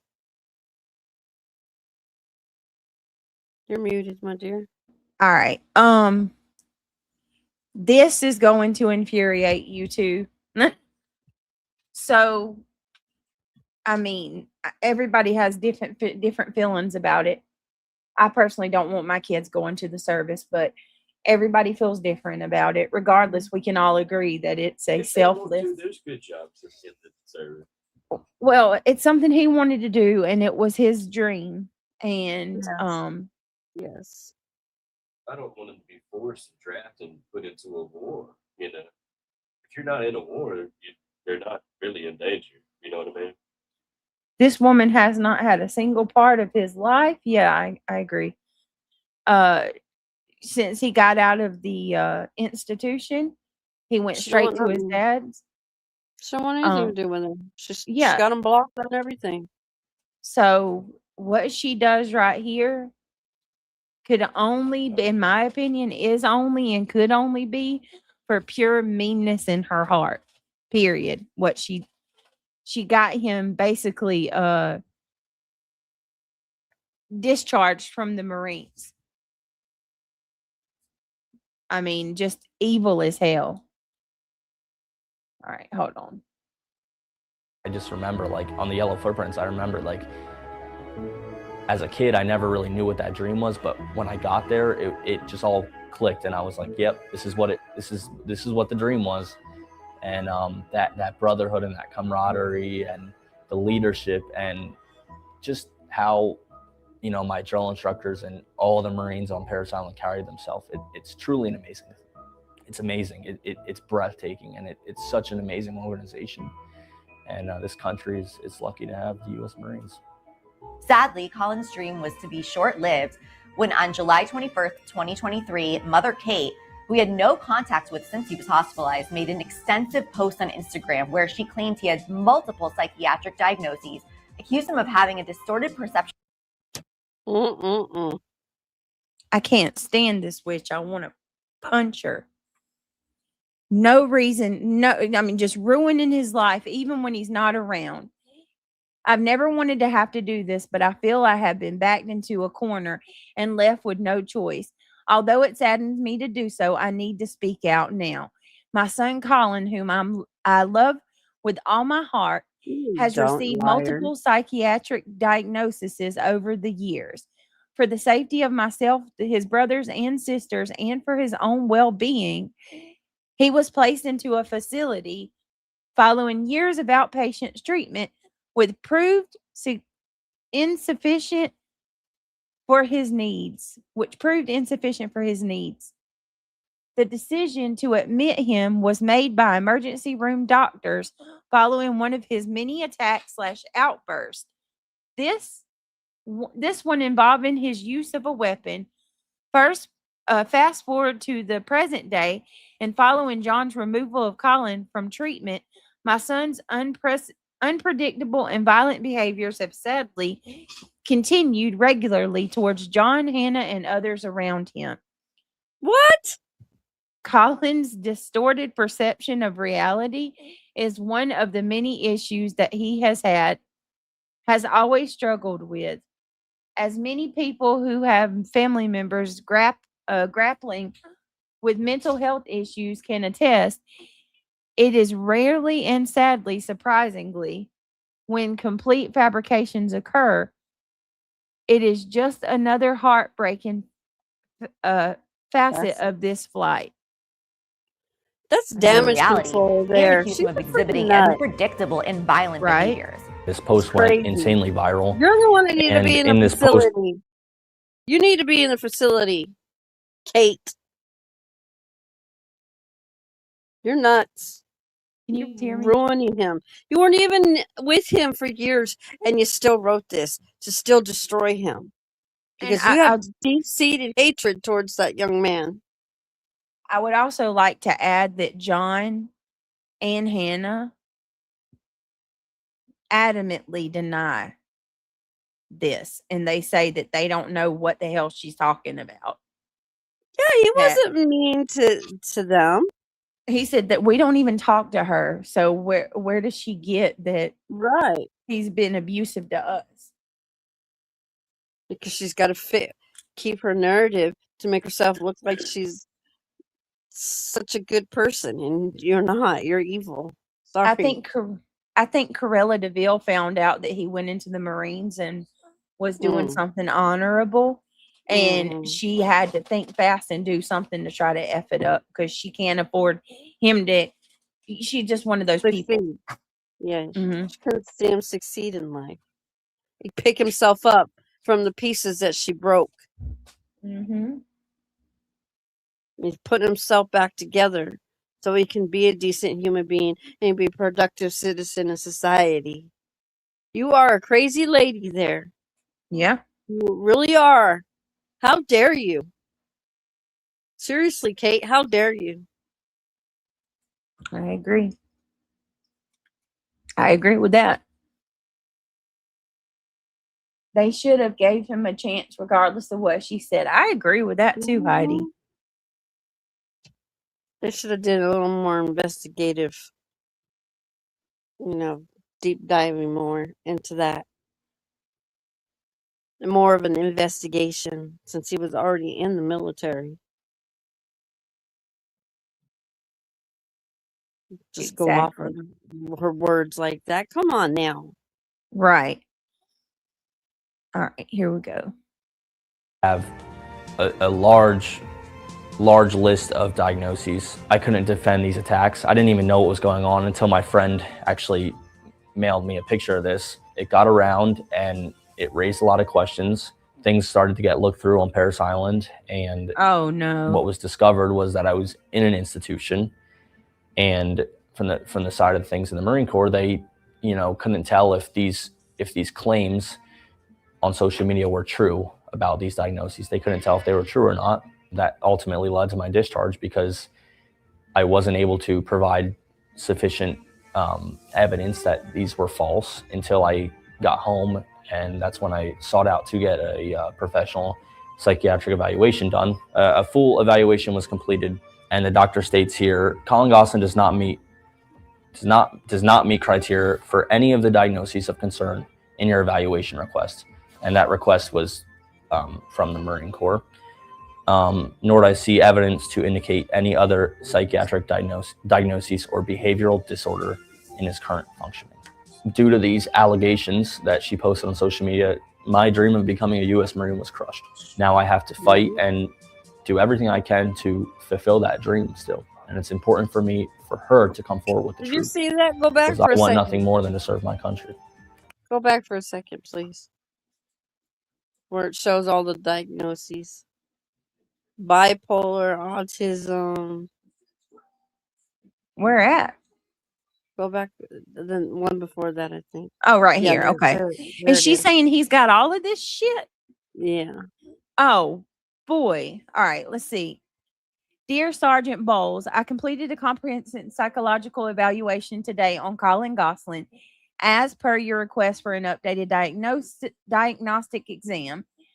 I was provided with a copy of your letter dated September 29th, 2023, asking for a professional determination to rule out his discharge diagnosis from Fairmont Behavioral Health, specifically as follows: unspecified bipolar disorder and related disorders, autism spectrum disorder, attention deficit hyperactivity, ADHD. It's ADHD. OCD, Mm-hmm. oppositional defiant disorder. Mm-hmm. We know what that one is. And Mm-hmm. PTSD. PTSD from what exactly, Kate? From her. That's for sure. That poor little young man. At the time, he's a grown adult now. But I can't yeah, believe well, she even admitted that one. look at that. Look at all that. How does Yep. he have an obsessive compulsive disorder, OCD? I've never seen that from him.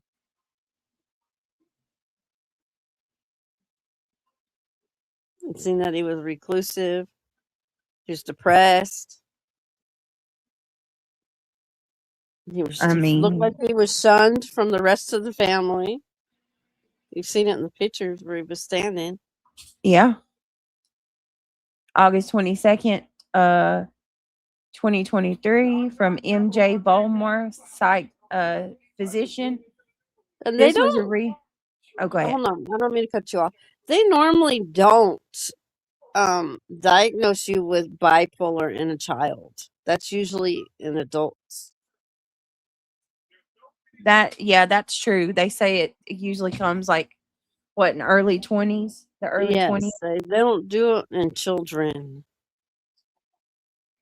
So, Kate, wrong answer.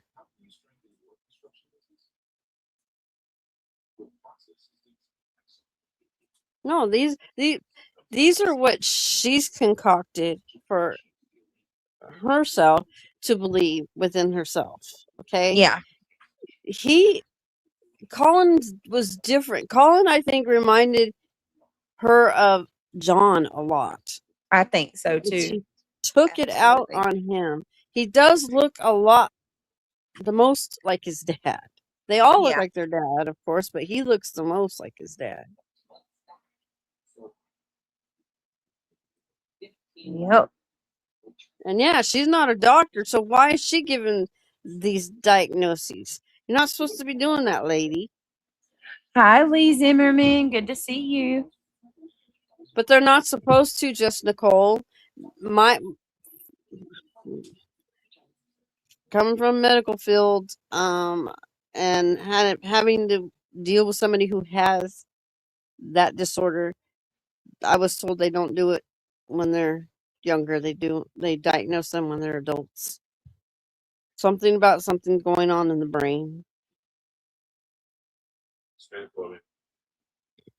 Well, there you go. All right, let's keep going. She's something else. I'm telling y'all. But this, to those of you coming in, nice to see you tonight. Thank you for joining us. psychiatric evaluation done. A full evaluation was completed, and the doctor states here, Colin Gosselin does not meet criteria for any of the diagnoses of concern in your evaluation request. And that request was from the Marine Corps. Nor do I see evidence to indicate any other psychiatric diagnosis or behavioral disorder in his current function. Due to these allegations that she posted on social media, my dream of becoming a U.S. Marine was crushed. Now I have to fight and do everything I can to fulfill that dream still. And it's important for me, poor for fella. her I to feel come sorry forward with the for him. truth. Because I want nothing more than to serve my country. You know, you think your mother's on your side of things, and I wish that things never went this way, and I wish I didn't have to come forward and put all this information out there, but this is very important to me. I'm constantly having to defend myself. I hope he spills constantly it having all. to I hope he puts state it the all record. out. Fairmont Behavioral Health System, the mental health facility in Pennsylvania where Colin stayed, issued a statement to the U.S. Sun. While we cannot offer comment on specific patients or their care due to HIPAA patient privacy laws, I can share that at Fairmont Behavioral Health System, every day our staff strives to maintain a total therapeutic environment through individualized treatment for each patient. Comprehensive patient-oriented activities include group therapy, family therapy, allied therapy, and educational services. Patient care is overseen by a multidisciplinary team led by a team of psychiatrists. Attorney Richard Paleo, who represented Kate in past legal cases, said, "There's always two sides to every story, and when things take place in the past, it's hard to determine because people have differing recollections and perspectives. However, I can personally attest to this situation as I knew Kate and all 8 of her children since they were small, and I don't believe Kate ever did anything intentionally to harm Colin.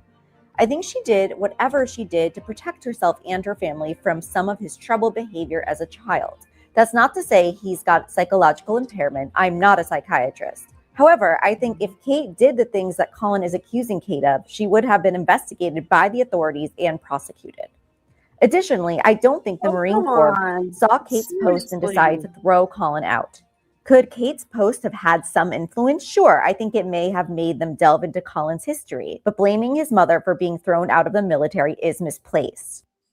No, it's not.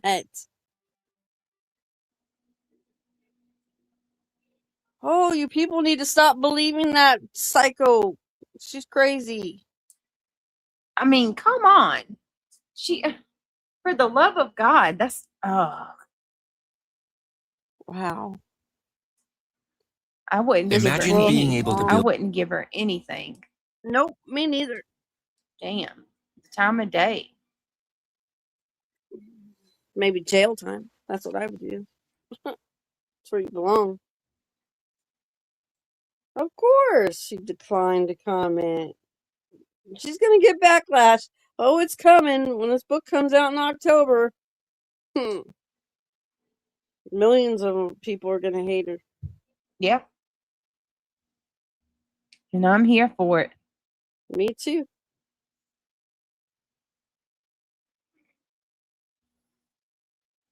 Yeah, he had already gone through boot camp. He had already been accepted. He already signed all his documents, all the legal stuff.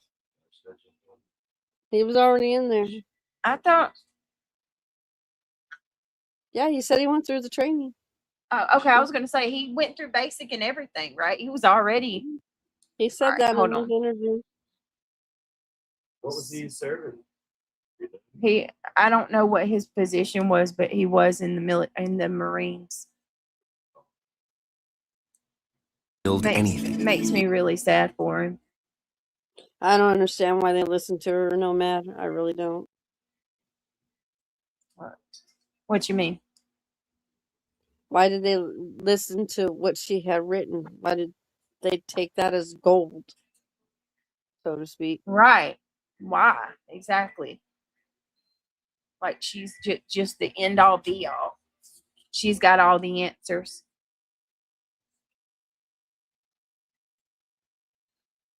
Hold on one second.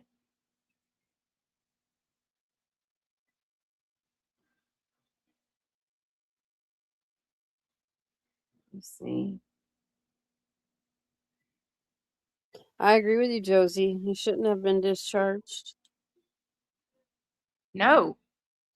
Well, think and you my should- thing you is, should have went the with- very minute that evaluation was done, and I'm sorry, I didn't mean to cut you off, Oh, you're Melody. fine. You're fine. The very minute that evaluation was done, and the psych said he's not any of these things, they should have let him back. Right. He should have went to court. Yeah.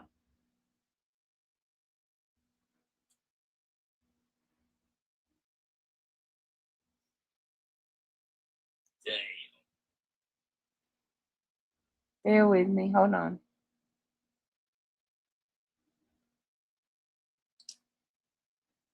This is hold on. Exactly, just Nicole. I felt so bad for John all the time. I really did. Me too. He could never do anything right in her eyes. You got to know when to hold up. Know when to fold up. Here you go. Hold on. Know when to walk away. Know when to run. Yes, there's a truth. There's his side, her side, and the truth. Always is. Hold on. Hang on. Ouch. Hold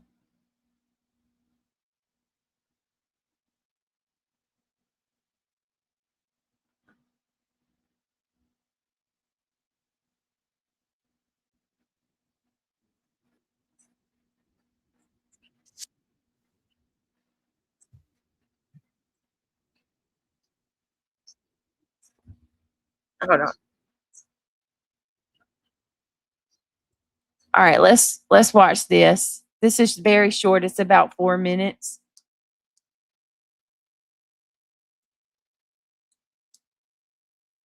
Now, think about this. If Colin was special needs,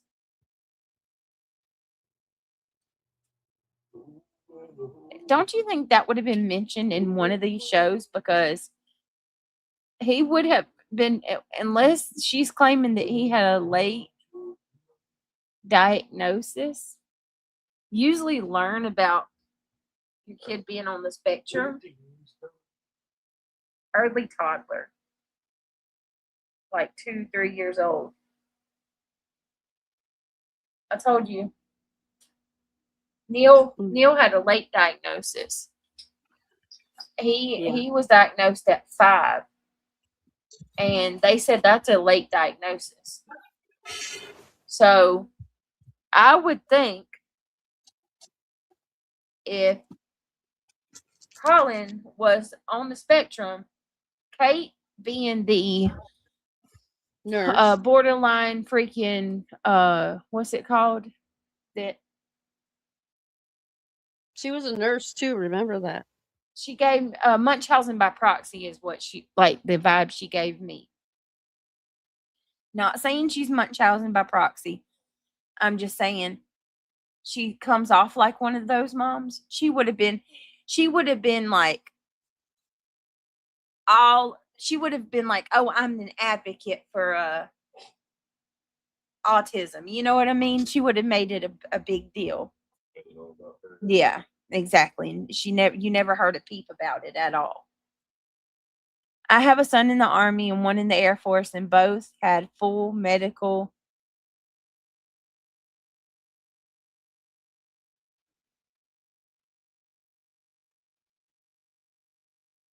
Let me see. I have a son in the Army and one in the Air Force, and both had to take full medical and psychological tests done before boot camp and after. I don't see military taking her word and kicking him out. Well, I mean, you guys don't know. You don't know. He Kate did kind of see the document, show the document though. She's very persuasive. Don't forget she was an RN, guys. People don't realize military is extremely. Remember that? Yeah. Extremely. Like they'll change out commanders on time with the president. And they'll do a full sweep. And it's nothing new. They want to be able to control everyone under their command. Yeah. If You you've know not more been than I in, do. then you don't know what I'm talking about. But for those who do, There you go. it's political. The military is very political. Yeah. You know, Right. if my child was going in, I would tell them, you know, do a short service Yeah. under maybe whatever party that you like, whatever you like, but don't be in on the other party. Yeah. All right. Because once they change it while you're in. Now you're stuck with people that don't like you.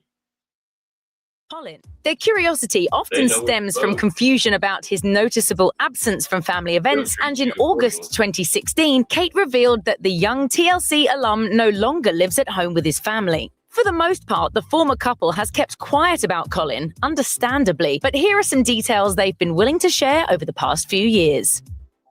Special needs. When Kate revealed that she enrolled her son Colin in a live-in facility near the family's Pennsylvania home, many fans were left wondering why. She explained to People magazine, Colin has special needs. There's a fairly fluid diagnosis of what those needs are, but he needs to learn certain strategies to help him deal with things. This has been a struggle we've had for a very long time. I was not able, with my own resources here, to meet his needs. When pressed further on what Colin's exact diagnosis is, she chose to remain quiet. Proper care. As fans may have already noticed, Colin has missed a lot of special moments with his siblings. From holidays to birthdays, it feels like Colin hasn't celebrated a milestone at home for quite some time. So when will he rejoin the rest of his family? Kate admitted to People that she isn't quite sure what the future holds, saying, I don't know what the road ahead entails, but I'm very happy with the care that he's getting. It comforts me as a mother because when you, as a mum, can't give your kids what they need, it is a huge comfort to find people who can. The good news is, it sounds like Colin is thriving in his new environment. Kate went on to say that she is happy about the fact that he's, quote, where he needs to be right now. John and Kate. It's no secret that Kate and John have a tumultuous relationship.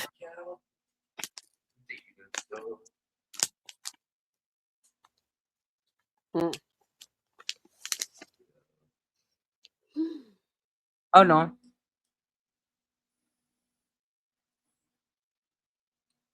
This is still speaking about them like she's great. Skaters heaven. He may have showed some signs of being pissed off at his so-called mom when he found out about the allegations, rightfully so. Yeah, Samantha. She changed her hair when she went and cheated on John. She had to look like a sexy mama instead of a Karen mom. Yeah. She got extensions connected to them flock of seagull hair until it grew out. She sure and did. Then we started seeing her wearing like low cut dresses and stuff instead of capris and instead of that, what she's wearing there. It all changed. Gotcha, big guy. Crazy. Smarter than the average. All right. He should take her to court. I agree with that. Patient and intelligent.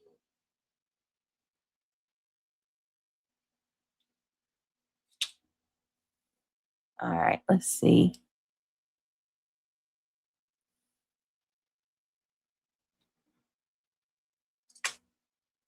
Okay.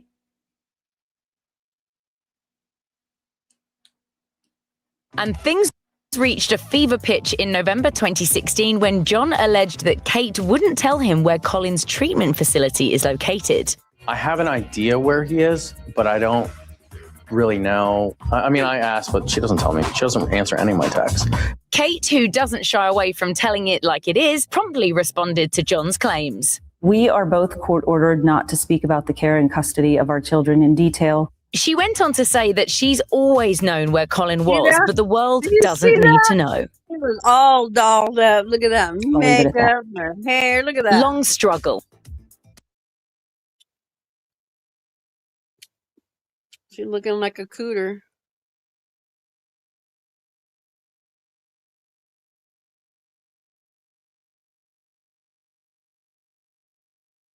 Wait a minute. What was it, reality? I said she's looking like a cooter.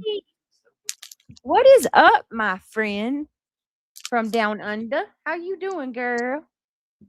Dee Dee's in the house. Hi, What'd Dee you say? What'd you say that I missed? I said, look at her all dolled up, her makeup. You know, she's looking like a cooter. Cooter de Ville. Looking like a looking like a cooter in heat. That's right. Cooter indeed. Yeah. She was already with the bodyguard by then, remember? Well, at least the Karen hair looks better, right, Dee Dee? That does. I have to agree with that, to be honest, because She that had other, to find her a man. She needed a Yeah. man teeth.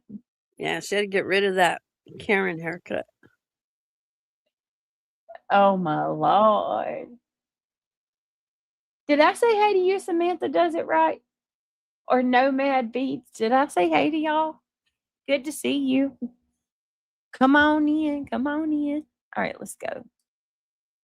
Kate has always been vocal about her struggle with Colin. In fact, she wrote an entire section on her difficulties with Colin in her 2010 memoir, I Just Want You to Know. In a passage dedicated to Colin, Kate says, "At 2.5, you began testing and trying my parenting at every chance. I called Daddy at work many days crying because you would not obey. As you have grown, this has not changed. You continue to be determined to do what you want to do, and I continue to try to rein you in." Missing Colin.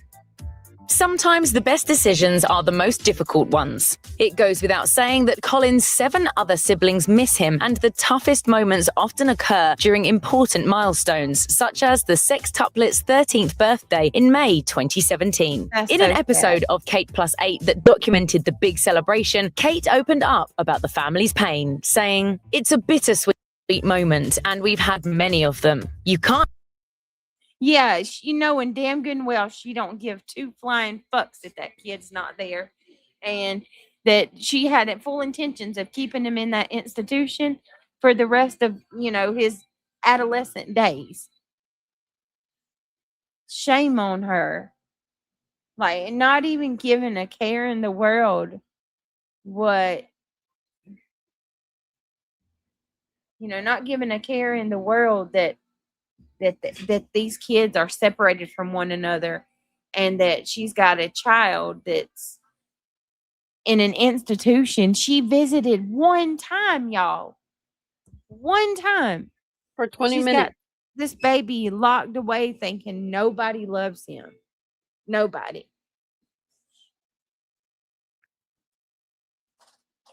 For 20 minutes, she visited him.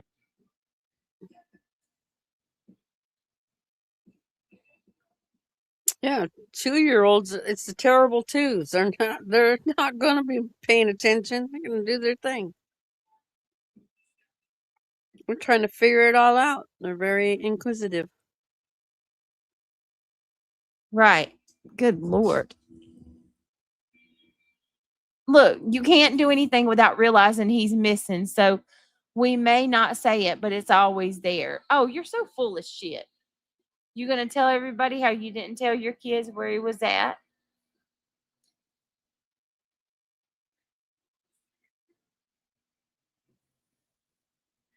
Yeah, like you locking them away in zip ties in the dark. Days on end too. There, Kate. Right. Stop lying to everybody. Stop lying to do yourself. anything without realizing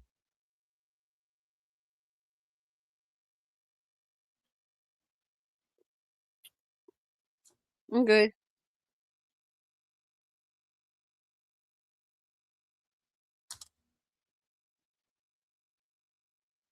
he's missing. So we may not say it, but it's always there. Social media appearance. In May 2018, John took to Instagram to post a very rare photo of Colin and Hannah with the caption, "Glad I could celebrate my son Colin's 14th birthday with him and his sister." Needless to say, this rare Colin sighting riled fans. Oh my Lord. Hold on 1 second. Into a frenzy, with some users commenting on how great he looks and others noting how he looks just like his father. Regardless of whether or not Colin will make other appearances online anytime soon, it's nice to see him enjoying quality time with his family. Thanks for watching. Click the Nicki Swift icon to subscribe.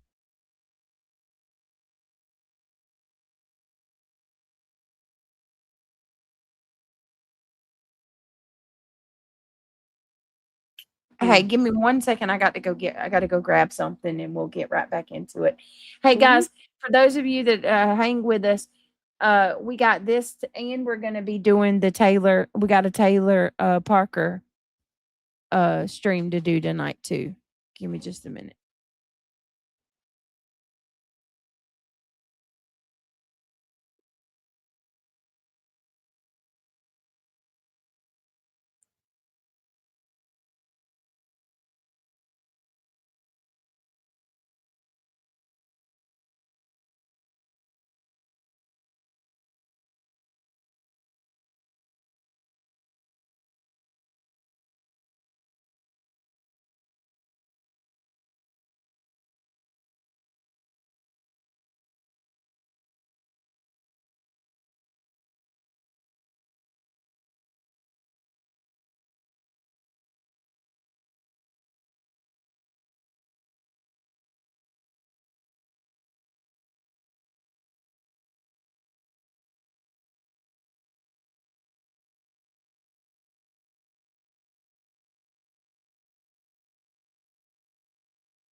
Y'all have a good day today?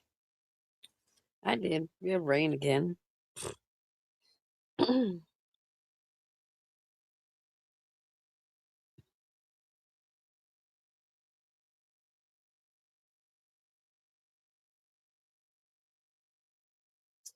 think it is, Dee Dee. And maybe he acted a little bit too much like his dad in her eyes. Or she could have deep-seated issues herself and just singled him out because Maybe he was the one that was always getting under her skin, so to speak.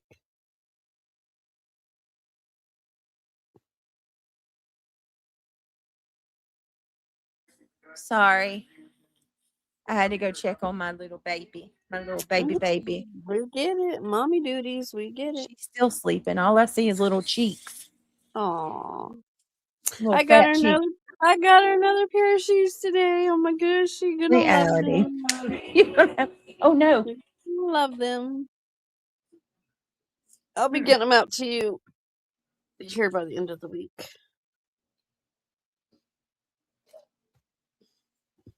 They are cute. Oh, I bet they are.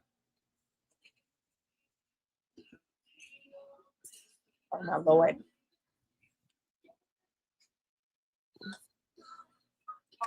What? Hold on. That's the way I took him too, no man.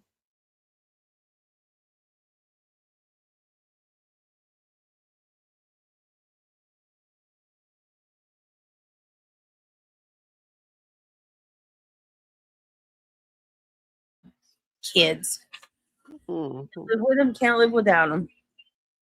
Speaking of, I need to go check on my grandson. I'll be right back. Miko's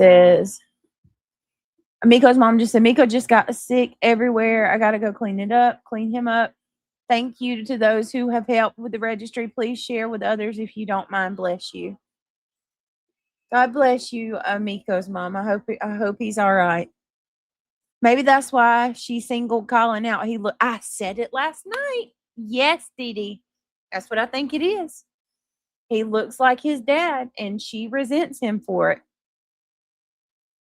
Isn't that crazy? Well, I think she's a power-hungry bitch, and anybody that doesn't submit to her power becomes her enemy. Yeah. You never been around anybody like that before? I have. Yeah. Hold on a second.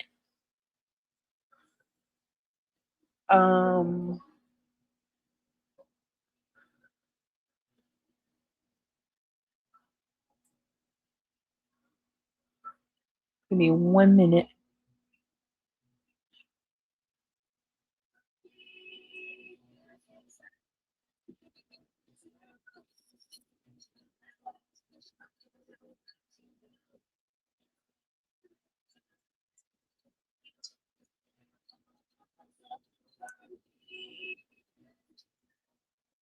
All right, we're going to go through this. This is a good timeline, basically. And then I want to watch a little bit more of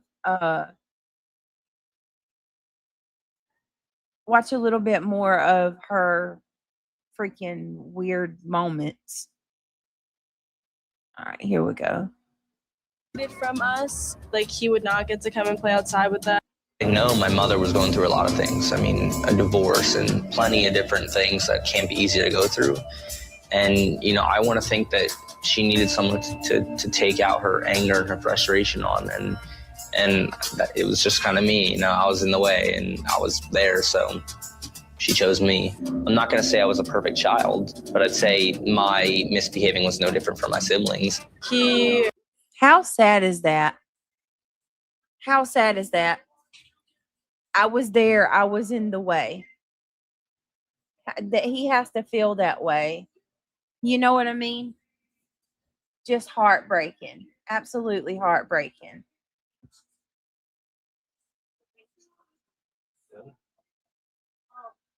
Hold on 1 second.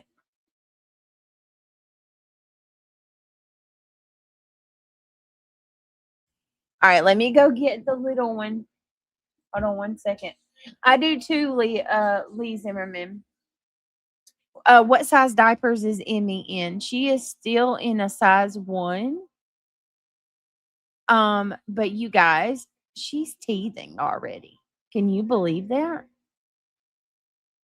She absolutely is teething. I couldn't believe it. Like, she's slobbering everywhere.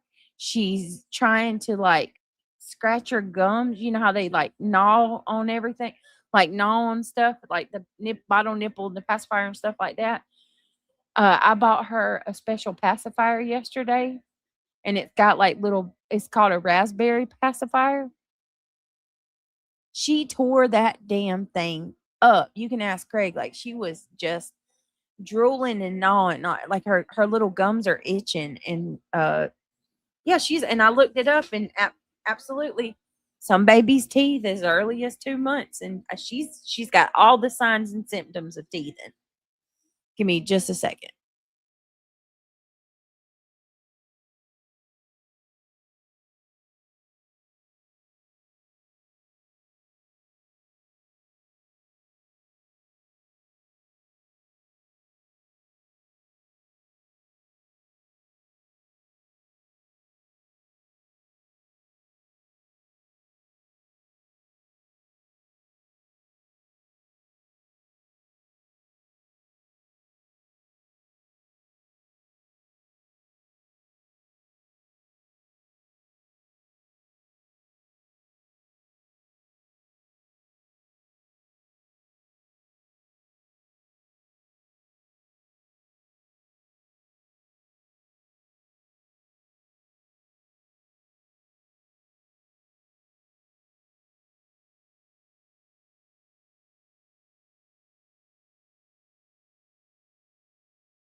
All right, I'm back. Oh, I had to change her. Can y'all hear me? No. All right. Make sure chat can hear me. Just a lots of pee. Just like the big bees. Mama, little baby loves children, children. Here, we'll keep going.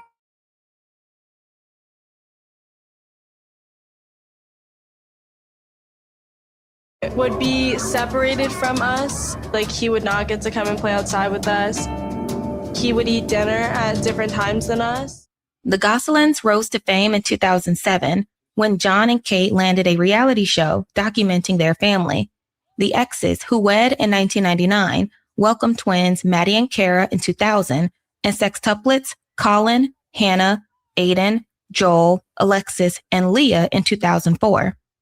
After being married for 10 years, John and Kate divorced in 2009 and were granted shared physical custody of their kids, with Kate receiving legal custody of all 8 children. In 2010, Kate Gosselin released a book titled, I Just Want You to Know. In that book, she detailed the ups and downs of motherhood and penned personal letters to each child. Her letter to Colin is long, but I will read it in its entirety. Quote, I forgot all about this. I completely forgot about her writing a letter to Colin. Well, she wrote a letter to all of her kids in this book, but this particular one is very interesting. So let's carry on. Dear Colin, the story of your name is not a mystery for sure. I know that by now you have heard a million times how Maddie chose your name. She was just 3 years old and wanted a baby brother. She asked repeatedly and even declared your name would be Colin. So naturally, when Daddy and I learned the news that we would be having 7, which later became 6, we knew that you would be Colin. Although you spent the entire time in my belly being referred to as Baby F, you were located on the bottom right side in a tiny spot, with Joel sitting on top of you the entire time you were in my belly. I laugh now because I wonder if that is the reason you and Joel tend to annoy each other at times. You had already spent a lot of time in close quarters together by the time you were born. At birth, you were the biggest baby, the only one who broke 3 pounds. And don't forget the ½ ounce above. Every little bit counted at that size. You were my big boy. Even though you were big, you actually struggled a lot. Due to your respiratory issues, I was not able to see your face for 2 weeks following your birth. It really bothered me that I didn't know what my little boy looked like. And furthermore, I couldn't even hold you. I remember the first time Daddy and I were able to hold you. We left Kara and Maddie to swim with friends on that Sunday afternoon and drove to the hospital eagerly. We held you for a short time before you started to have difficulty breathing, but it was so good to see who you were, even if it was cut short. You had gorgeous dark brown eyes and floppy cheeks that were precious. I loved holding you close. I have enjoyed watching you grow. And remember the first time I knew you were a genius? You were barely 2 and I was changing your diaper and dressing you. You said, "Boo, mommy." I thought you were trying to scare me until I realized you were pointing at your blue shirt. I had no idea you knew your colors, but when I started pointing to every different color in the room, you proved it to me. I was quite astonished. And my amazement of your intelligence didn't stop there. You are the only 5-year-old I know who can add 17 and 21 and come up with the correct answer. You, by nature, are also very sweet, kind, and helpful. I encourage you to continue to use these gifts and help others whenever you can. I have seen you help your brothers and sisters, as well as myself, and it warms my heart. Keep it up, sweet boy. We appreciate you. As you have grown, however, I must say, you have also challenged my authority greatly. At 2.5, you began testing and trying my parenting at every chance. I called Daddy at work many days crying because you would not obey. I had to ask you every day, who's in charge, you or me? You would reluctantly answer, you are. As you have grown, this fact has not changed. You continue to be determined to do what you want to do, and I continue to try to rein you in. Most days, I am able to see that this determination is a quality I also possess. It is a quality that will take you far. There it is. You can't challenge somebody like her. If you challenge somebody like her, you got to go and look. The only way that, I mean, listen to the way that sounds. I'm able to see that this determination is a quality I possess. You continue to determine that you're going to do what you want to do, and I continue to try to rein you in. I have to ask you every day who's in charge, you or me. Like, and don't get me wrong. You are supposed to, be in charge of your kids and uh rule over them, so to speak, because you're the parent. They're the child. I totally agree with that. But she's a dictator. She's that kind of person that, you know what I mean? It follows everybody. It's not just her children. It's everyone. That's what I was saying. She's a power trip. Right. She's been a power trip for a long time. Right, and that's what I'm saying. Like he would give back, and she couldn't stand it. But instead of saying, okay, well, he's being disobedient, she wants to pin all of these other things on him. You're crazy. You know what I mean? You have oppositional defiance disorder. You have OCD and ADHD, and your special needs, and I'm gonna freaking hog tie you up with damn zip ties and lock you in a room and make you see these balls. Like, she took it too far. What should have happened from the jump street is, he's a boy. She should have told him he needed to go stay with his dad for a while. Mm-hmm. Let dad, deal with him. That's a normal thing, not what she's doing. So, yes, Lee, she's an absolutely. All right, here we go. As long as you make the right choices in life, you will prevail and succeed at whatever you attempt. This perseverance is a wonderful quality, if steered correctly. I am working on good choice versus bad choice with you now at 5 years old. I pray that your good choices in life will far outweigh your bad ones. If you allow me, I will be with you, helping you to make the right choices so that you are able to succeed, always. Although I obviously do not possess the skills necessary to father you, I will walk with you and help guide you as I do my very best to mother you. I desire for you a rewarding career, a healthy, loving family, and happiness always. I pray that you will grow to love God and make choices that please Him always. I know that the recent events in our family structure have greatly upset you, maybe you most of all. I want you to know that I wonder what that means. The divorce bothered him the most.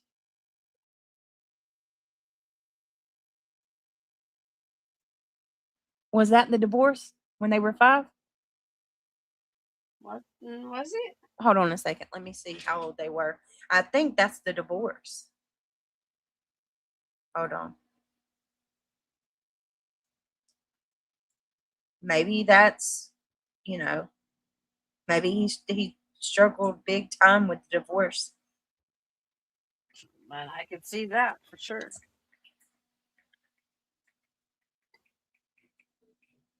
Hang on, I'm looking. Oh my goodness, Kate, you're so slow. No. What? I'm reading what's up on the screen. Oh. Mm-mm. That's the case. You don't treat your children like that. You don't lock them away. You don't zip tie them. You don't silence them. Damn it.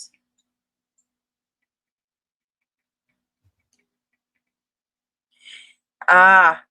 And she said she will never leave you. Then why? Oh, okay, yeah. Mm-hmm. You put him in that institution. You didn't go visit him. You're phony. You're one phony person, Kate.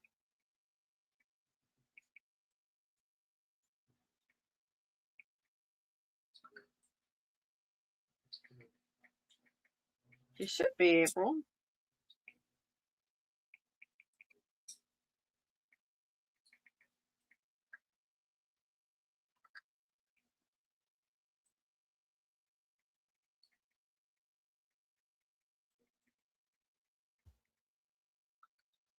Okay, hold on a minute.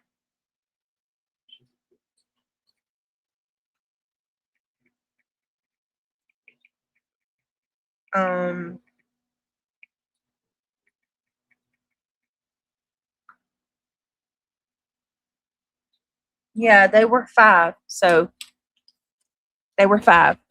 So the divorce bothered him the most. All right, let's keep going. That please him always. I know that the recent events in our family structure have greatly upset you, and maybe you most of all. I want you to know that I have and will continue to make decisions based on what I believe is best for you and your brothers and sisters.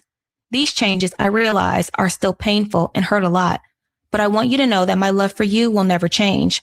I will never leave you, and when I must leave to go to work, I will always come back. I will be your same mommy, as I often remind you now. You and your brothers and sisters are the reason I breathe. The fact will never change. Thank you, Colin, for the complete honor of being your mommy. There is a special place in my heart that has your name on it. Love forever and always, no matter what. Mommy. Listen, I'm one of those people who's on your side in terms of that you're a single parent. You don't have really any other source of income, I mean, to take care of all these kids. So this is what you have to do. I mean, I'll go along with that on that one.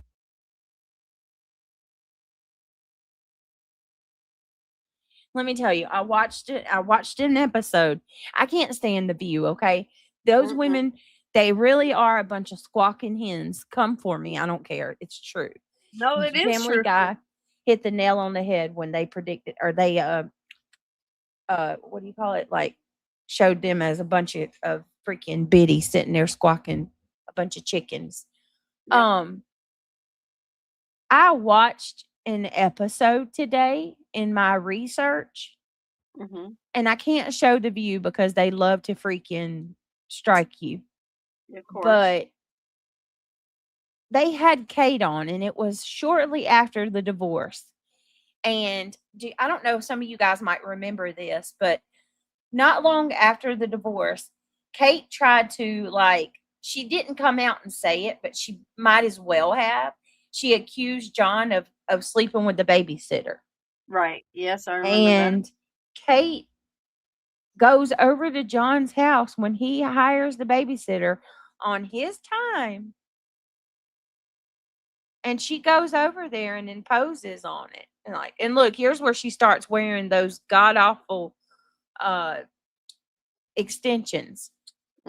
Somebody must have told her the haircut wasn't doing it. So you can see there she's got extensions on. She kind of looks like the Brady Bunch mom here in this picture. But anyway, I don't think Kate's an ugly person, actually. I think she's actually kind of pretty. It's her personality. It's really her personality. That's nice, Travis. Brittany, did you know that you're on Turtle Island? You might win and get 2 or 3. Oh, yeah. I don't see me winning anytime. I'm very hated. Yeah. But I guess cool that I'm on Turtle Island again for like the 4th time. I think this is like the 4th time I've been on Turtle Island. How many people's left? Is there a lot of people, Travis? She's evil. What are you talking about? She is evil, but I do think she's pretty. She's not an ugly person. I'm no hater, y'all. If I think somebody's, it doesn't matter how I feel about somebody. If you're pretty, you're pretty. It's ugly on the inside. You have a delivery coming on Wednesday, Brittany. Oh, cool. Thank you, Mad Beats. That's really nice. If she wasn't so trolling and so mean, I would say she's pretty, but she's ugly on the inside. So that's my opinion. I like her eyes and nose. I don't know. Anyway, what I was saying was I was watching an interview, and this was like shortly after they got a divorce. Poor John John was just getting it left and right and center. Like they called him every deadbeat in the book. You know, he's a sorry dad. He just left poor Kate all on her own.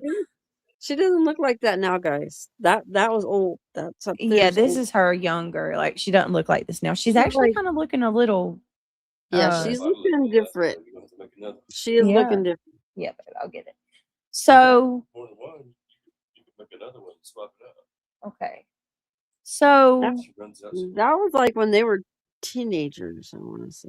she went on Joy. Well, it was the View, right? This is Joy's single channel, but she went on the View, and every one of these women were like dogging John, except for Whoopi. Believe it or not, No, Whoopi was like, that was his time. You know what? Forget it. I'm gonna play this, and then I'm gonna play that part because I want y'all to see how she buckles and gaslights. And then I'm gonna play another clip where an actual host of a show asked her where the money's at. Where did all the money go? And you got to hear her answer. Oh, it made me. I wanted to throw something. All right, here we go. Yeah, I'm gonna play that for y'all in just a little bit. For you, for sure. It is. Although a lot of people criticize you, like you just went onto Twitter and they're turning on you already. What is it about you that provokes this type of negative attack? What is it? I don't know. I'm still trying to figure that out. I know that there's a lot of single moms out there. I have more than the average number of kids. And this is something that John and I started together, and it was working then. It's still working for me and the kids now. And we're all happy doing it. I'm working. They're running in and out of the frame. And No, ma'am. There is no we're all happy doing it. You're happy doing it. You're making the kids do it. It has been said, I've heard John, I have heard Colin and Hannah. There's an interview floating out there somewhere with Maddie and Kara. Just about every one of these kids at one time or another said they did not like filming. So you're happy because you're getting lots of money.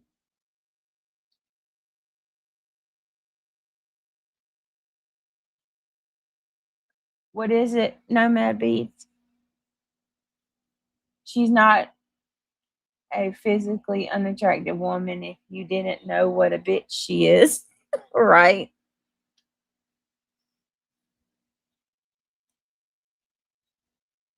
It just started, but no one's gunning for you, so you might be a sleeper through the whole thing and win. That would be funny, wouldn't it? That would be funny as heck. And vote for the, yeah, right? All right, let's keep going. I mean, if they want to run off and not do what we're doing, they don't. If they don't want to go along, they don't. How is your relationship with John these days?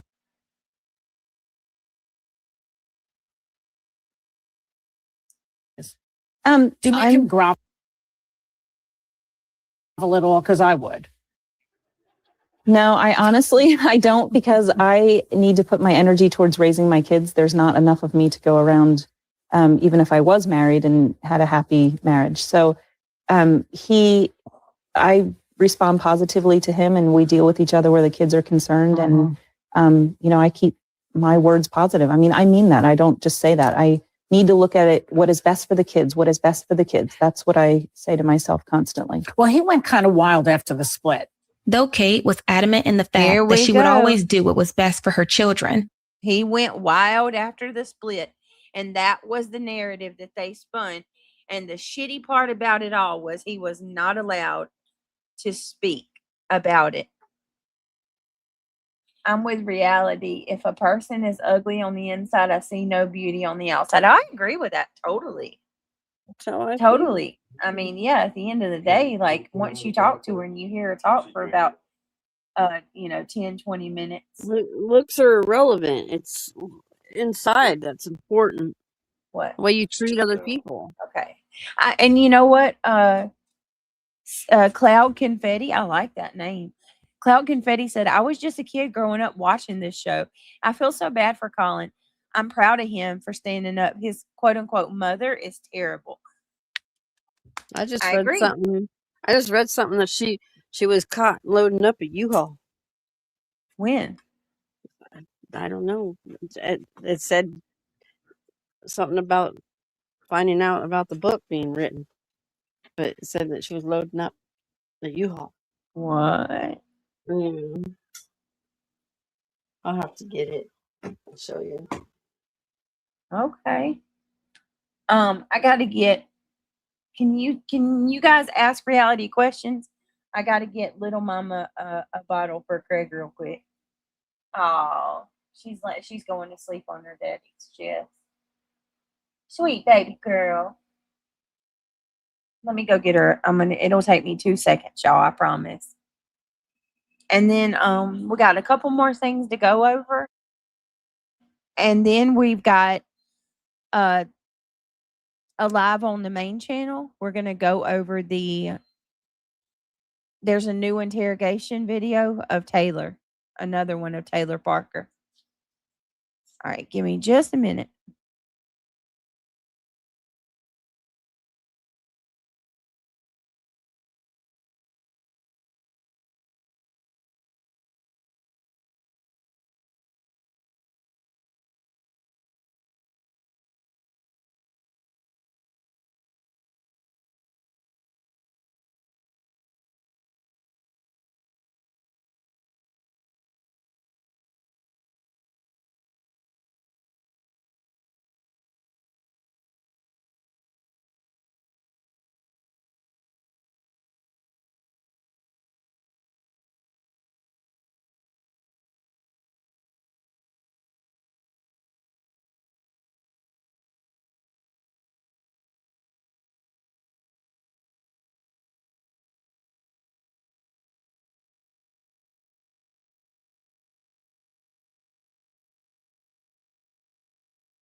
All right, guys, let's keep going. I do apologize. Mama duty.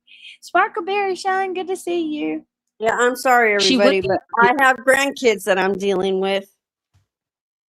Are you okay? I have one that don't want to listen to me very well. Uh-oh, me and Reality both got our hands full tonight. Mhm. I'm glad you're here with me, even though you got them. Thank you. You're welcome. I'll be Let's with you in a second. Well, look, most people understand.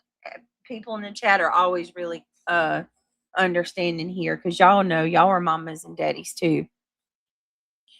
I loved all the TLC shows. John and Kate, Little People, Big World, Sister Wives. After a while being on the reality shows, you will eventually get exposed. Yeah, Cloud Confetti. I did not watch a lot of the Wives, Sister Wives. That one, I don't know, it just weirded me out. But I did watch the Duggars, the Bates, and I watched Johnny and Little People Big World was one of my favorite. I love that show. I'm a dog mom, if that counts. Yo, totally, for sure. Absolutely. I see some people freaking raise their dogs better than some people do their children. It's crazy. So yeah, that counts. Sorry for interrupting your live. You didn't interrupt my live.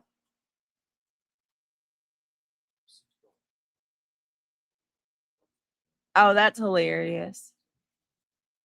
That would have brought attention. So I kicked Criminal Network and his piss tent. Oh my Lord. Did I get kicked tonight? Let's keep going. Used by the press and public of exploiting them. In 2014, journalist Robert Hoffman re-released a book titled Kate Gosselin, How She Fooled the World. In that book, there are several allegations made against Kate, with one of them being child abuse, which we will focus on in today's episode.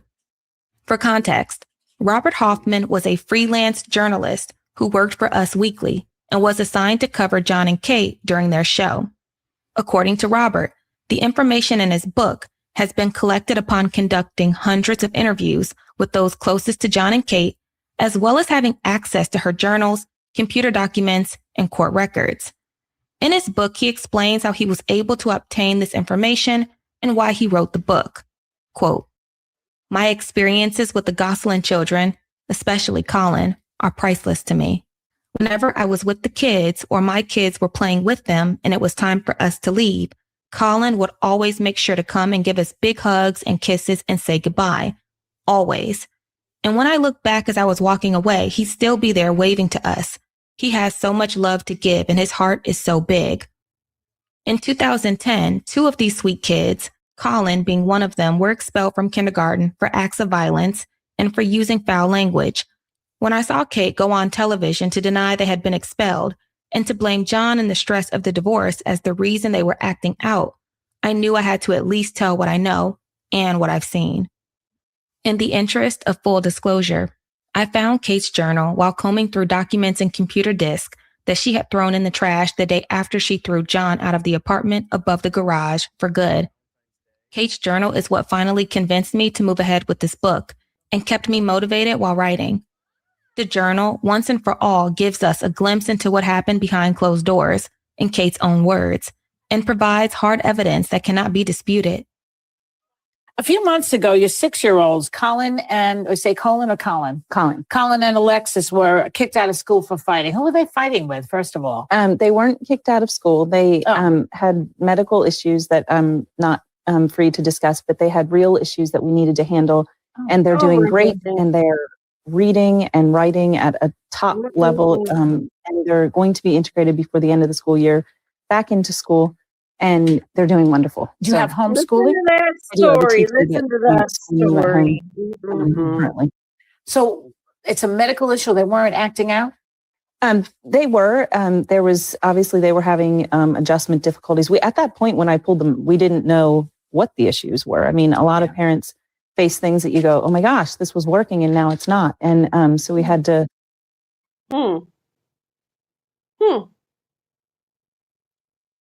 Okay. Really? Didn't they just say Colin was expelled? I mean, I don't know. Maybe it's the fact that you are go, go, go, go, go 24/7. I mean, she even admitted it yesterday when we watched. You remember when her and John would do the sit down for the show? She said that everything they're doing for television consumed them more than 40 hours a week. And you can't tell me that they didn't have nannies helping with them when they're doing all this.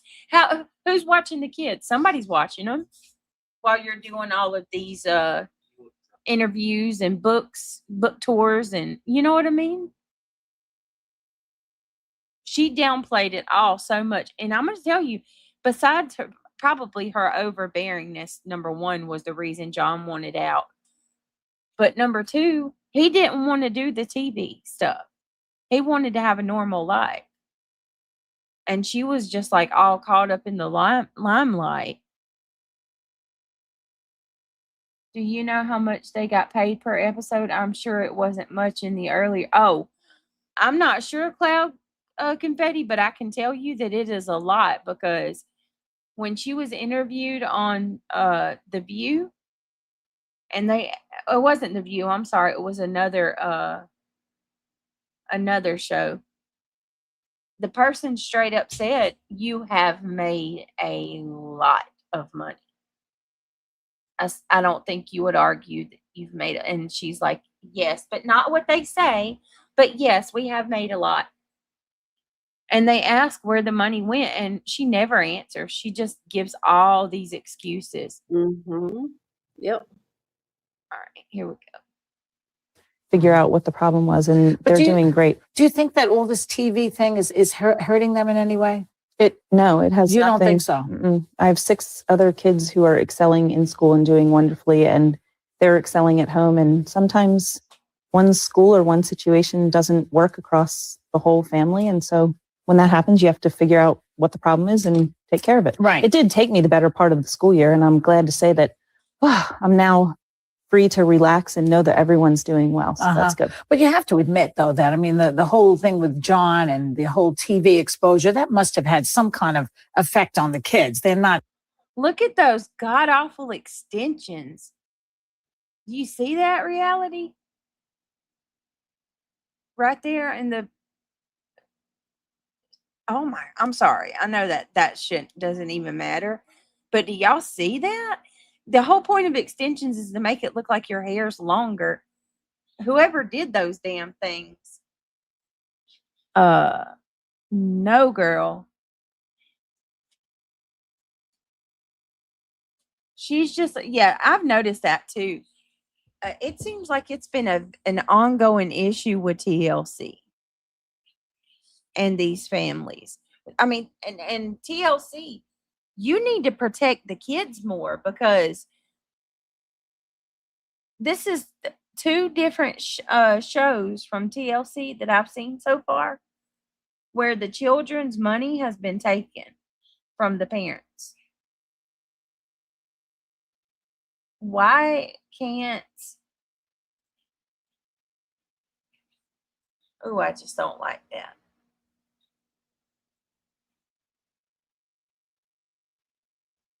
I really don't like that.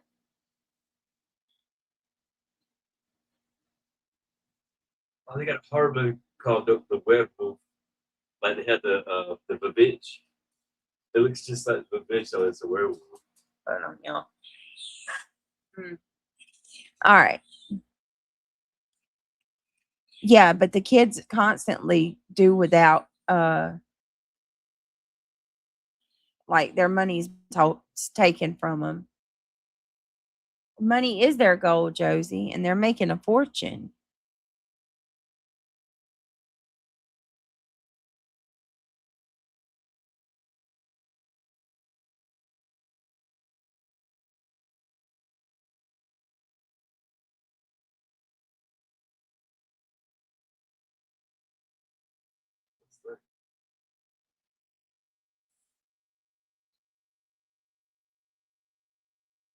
It comes out at Christmas. Oh, wow. All right, here we go. Let's keep going.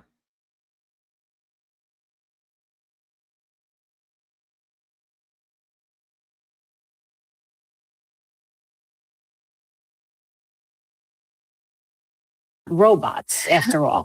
Everything in life affects us. And I know that kids who go through a divorce are affected whether they're on TV or not. And that was the main issue. And it's not fun. It wasn't my goal for my kids. It wasn't, what I hoped for them. But, we're dealing with what life sends our way, and everything you can learn something from. As stated before, Robert Hoffman's book accuses Kate of many things, but the focus of today's video is strictly about the child abuse allegations, now that Colin and Hannah are speaking out in the new docuseries. In his book, he has a chapter titled Mommy's Journal, where he paraphrases Kate's diary entries. Quote, July 2006. Kate said that little Alexis got injured, and Colin brought her a drink without being asked to. She thought it was nice of him, and she praised him, because according to her, he gets more negative attention than positive. She said he is so naughty, and she really doesn't know how to handle him. She says that she needs to show him more love. September 2006.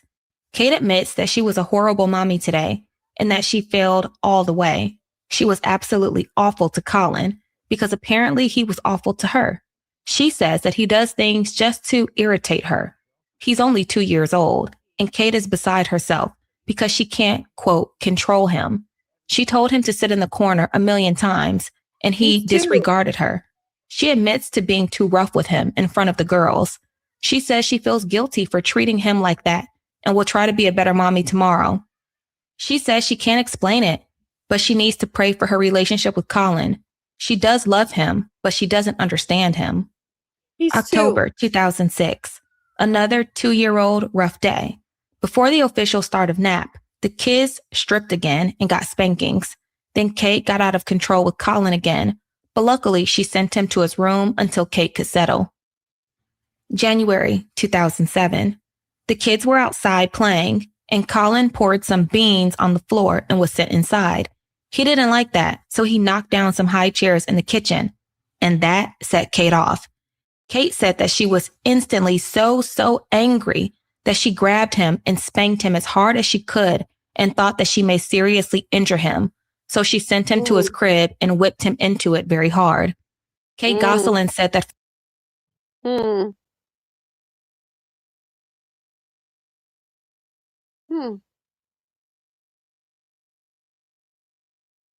Oh, Lordy. He's 2.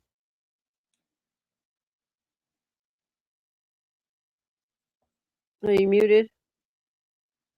I'm sitting here with my mouth wide open. Yeah, he's 2. Keep that in mind, everybody. He's 2.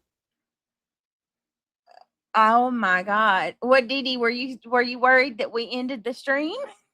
Didi said, yay, still going. Just got home. No, girl, we're good. We got this. And when I end this one, I'm gonna go over to the main channel and we're gonna cover Taylor Parker. You don't use physical correction on 2-year-olds. No. No, lady.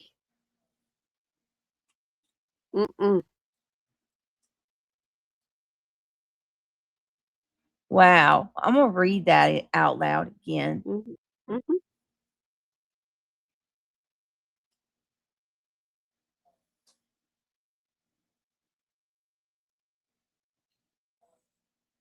All right. It says, Kate said that she was instantly so angry that she grabbed him and spanked him as hard as she could and thought that she might have seriously injured him.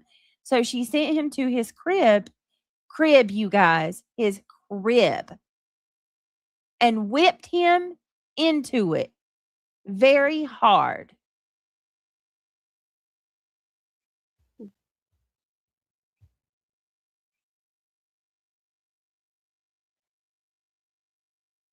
What the freak? And then the last sentence. Let that sink in.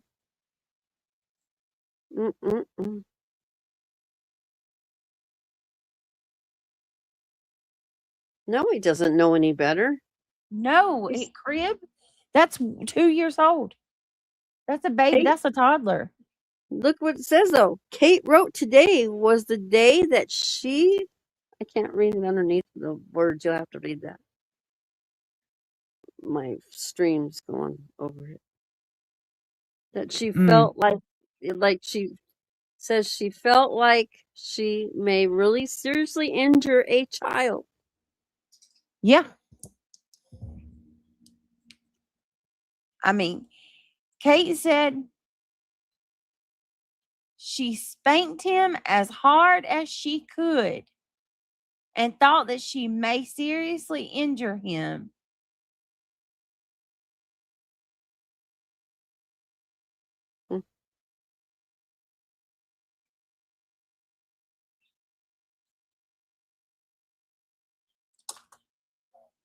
I mean, whipped him into it very. Oh God, I can't. Let's keep going. This is. Mm-hmm. Oh, I could imagine. Like, I'm gonna tell y'all the worst thing that I've ever done as far as like disciplining my toddlers, like little bitty babies in diapers. They go to try to touch the light switch or the socket, and you gently pop their hand and tell them no. Like that's just enough to hurt their feelings. Yes, it's to let them know that that's dangerous. You can't do that. Yes, like that. But shoot. this right here is hell no. Mm-mm. Ever, never, ever, ever, never. She wasn't disciplining correctly. That's for sure. No.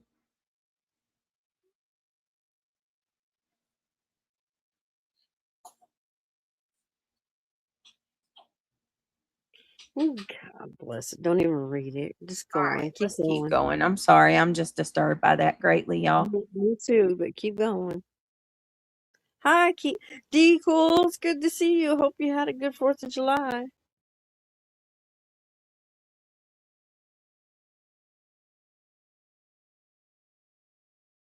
Michelle, yes, she is. You look like the 4th of July. All right, hold on.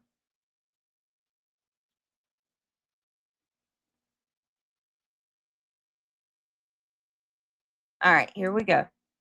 For the first time, she thought she might really lose it, and she was glad that she left him in his crib until John came. Whoa, wait a minute. She left him in the crib until John came home from work. How long was that? Oh my goodness. That poor little guy. Kate off. Kate said that she was in.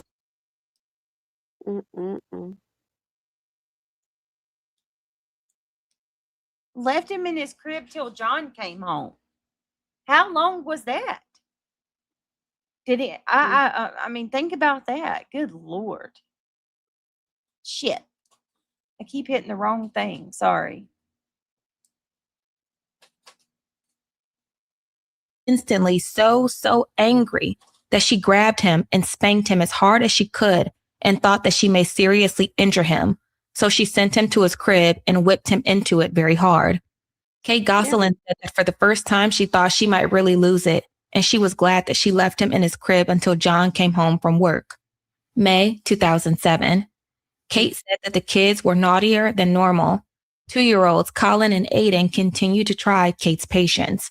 She goes on to say that not only is she not patient with the boys, she is playing rough with them in response to their constant disobedience. May 2007.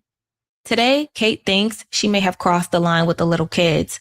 She finally allowed them to come downstairs, and they got right into the M&Ms for potty training with Colin. And that's when Kate really lost it and pulled Colin up by the hair and spanked him. Kate says she loved. Oh, no.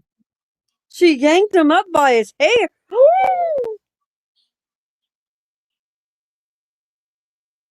With them for eating many M&Ms. Kate says that she put them back into their beds for their own safety. For their own safety. Oh from my her. goodness. You never correct children when you're angry. little kids ate too many M&Ms, and I'm gonna beat the shit out, picking a baby up by his hair. Oh my gosh. Too many M&Ms? What a control freak. And then to say you put them in their beds for their own safety? Their safety.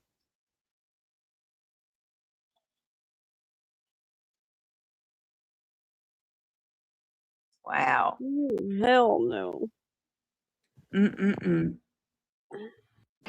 One of our big issues right now is fighting. The kids fighting over territory, belongings, toys, whatever. It is a hard issue to deal with. But basically, when they get ugly, I put them in timeout or try to help them resolve the fight.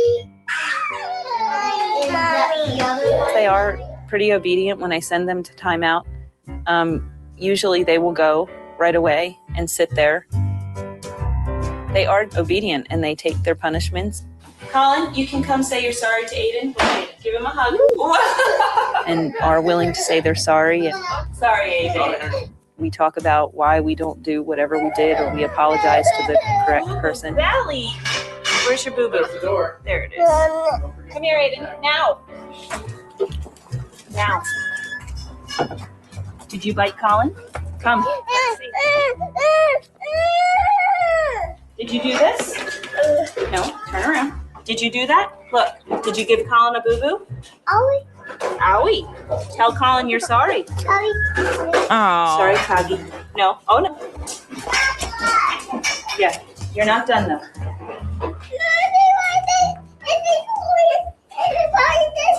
Hey, good bite. That's right. Sit. Stay. They're always biting, hitting, pulling hair, slugging, wrestling. They even beat up on the girls. Brothers and sisters shouldn't care. I know. It's true. I wonder where they learned it. According to Hoffman, I he wonder where they interviewed several learned people it. for his book. In Right? September 2009, he interviewed someone From that you, worked for Mama. John and Kate as a nanny at some point.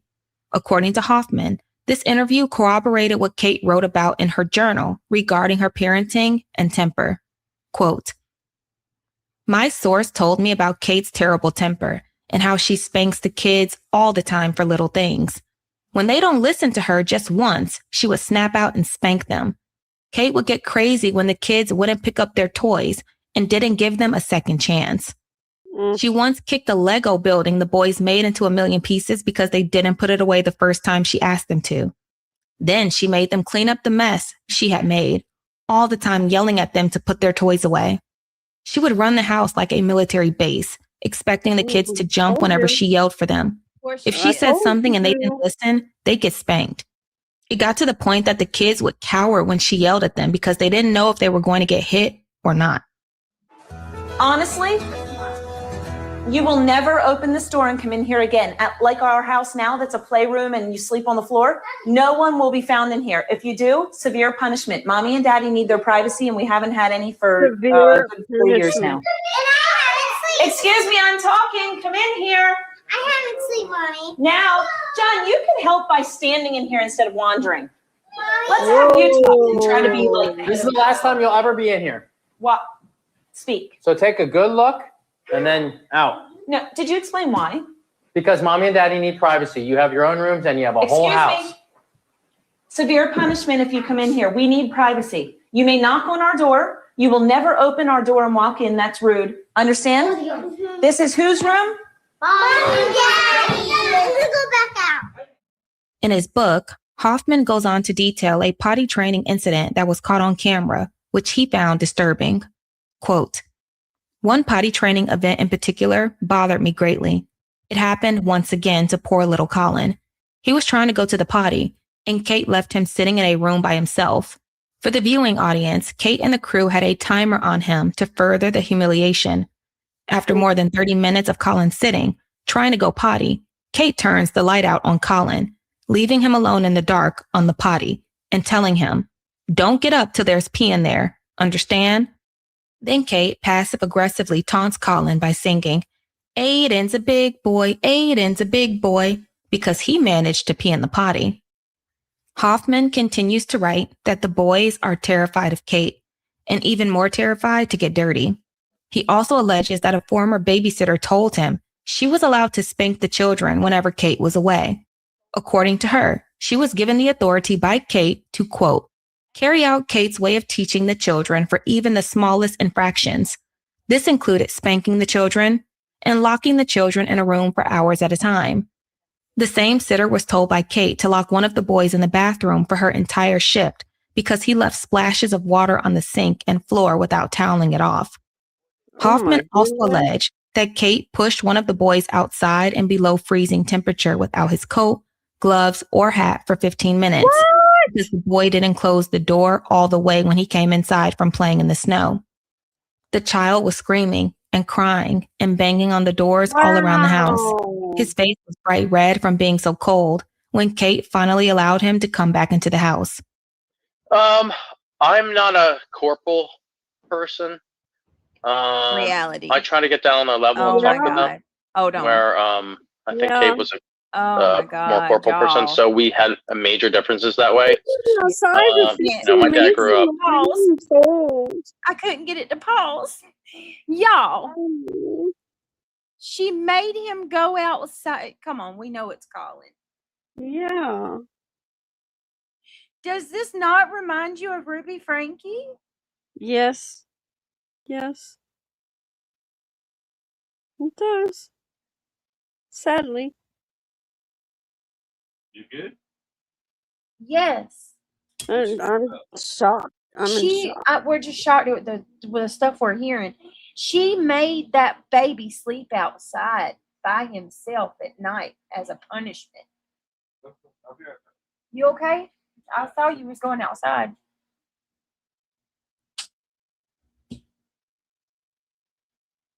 I'll never shut off. Hold on, let me see what Stella says. I'll never shut off a section of my house from my child, even my bedroom. Thank you. Okay, I'm going to say that too. As y'all know, I'm live. As y'all know, I'm live every night. Y'all hear my kids come in constantly. I never make myself. Let me rephrase that. I always make myself available for my children. Always. You sure do. You know what I mean? They know if they need their mom, I'm right here. Any of my kids. That goes for all 6 of them. 24/7. That's yes. Right. I could not imagine telling my kids at no, like there's no justification, at no time are you allowed to come to my room. Like, what do they do if they get sick at night? You know, like is there any type of what if they have a bad dream and they need exempt, especially when they're little? Yeah. Oh my God. According to B. Tim, something's wrong with you if your kids sleep in the bed with you, but I'm not from that world.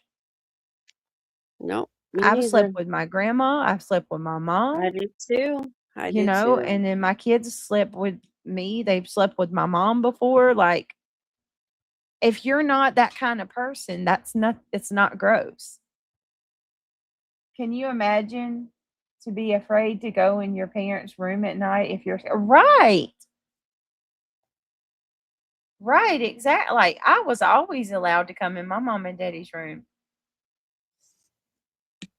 I don't understand that. I remember never mind. Let's keep going. That was all. And this reminds me so much of Ruby Frankie. What the F was she doing in that bedroom anyway? Seriously. Right, Ange.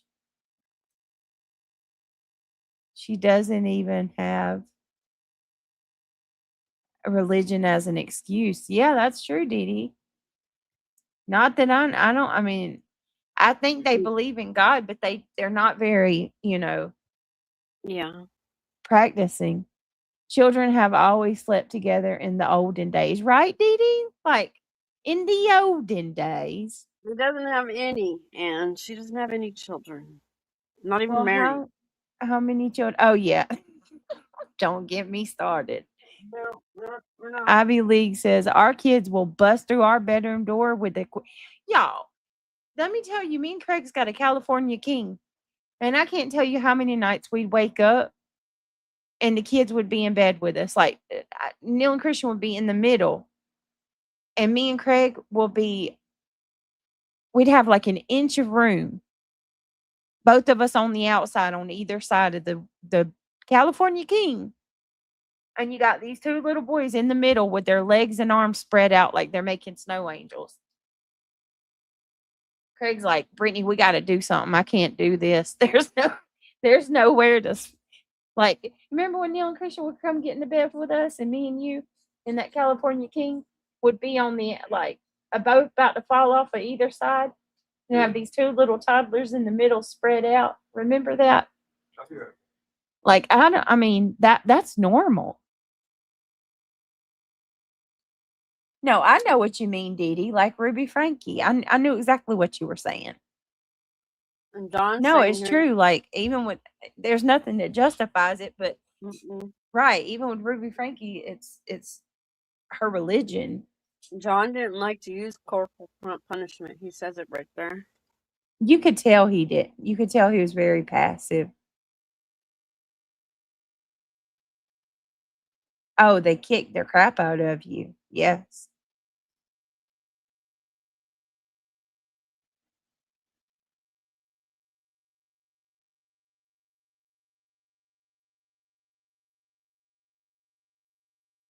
All right, let's keep going. I'm sorry. I was just shocked by that.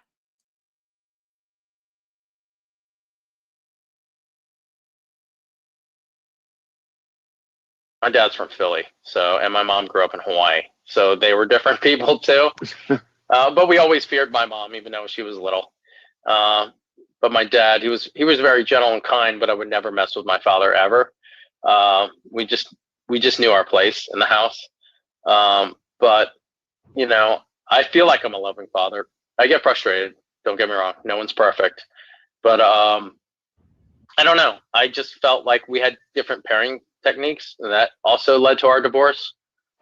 We thought about things differently. We just grew up differently.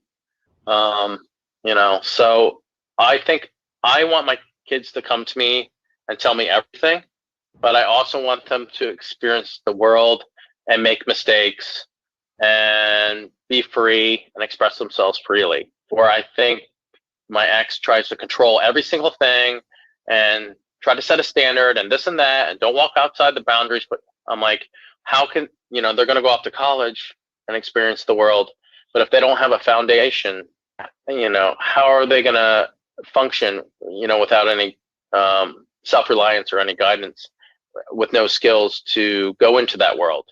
In closing out his book, Hoffman writes, the Gosselin saga should be viewed as a cautionary tale by anyone even considering putting his or her children's lives on display to the world. There is no monetary value that can be placed on privacy, dignity, and respect. But the price of denying children those basic human rights is without measure. Alexis, Leah, Hannah, Joel, Aiden, Colin, Kara, and Maddie Gosselin will be paying that price for the rest of their lives. That is the tragedy.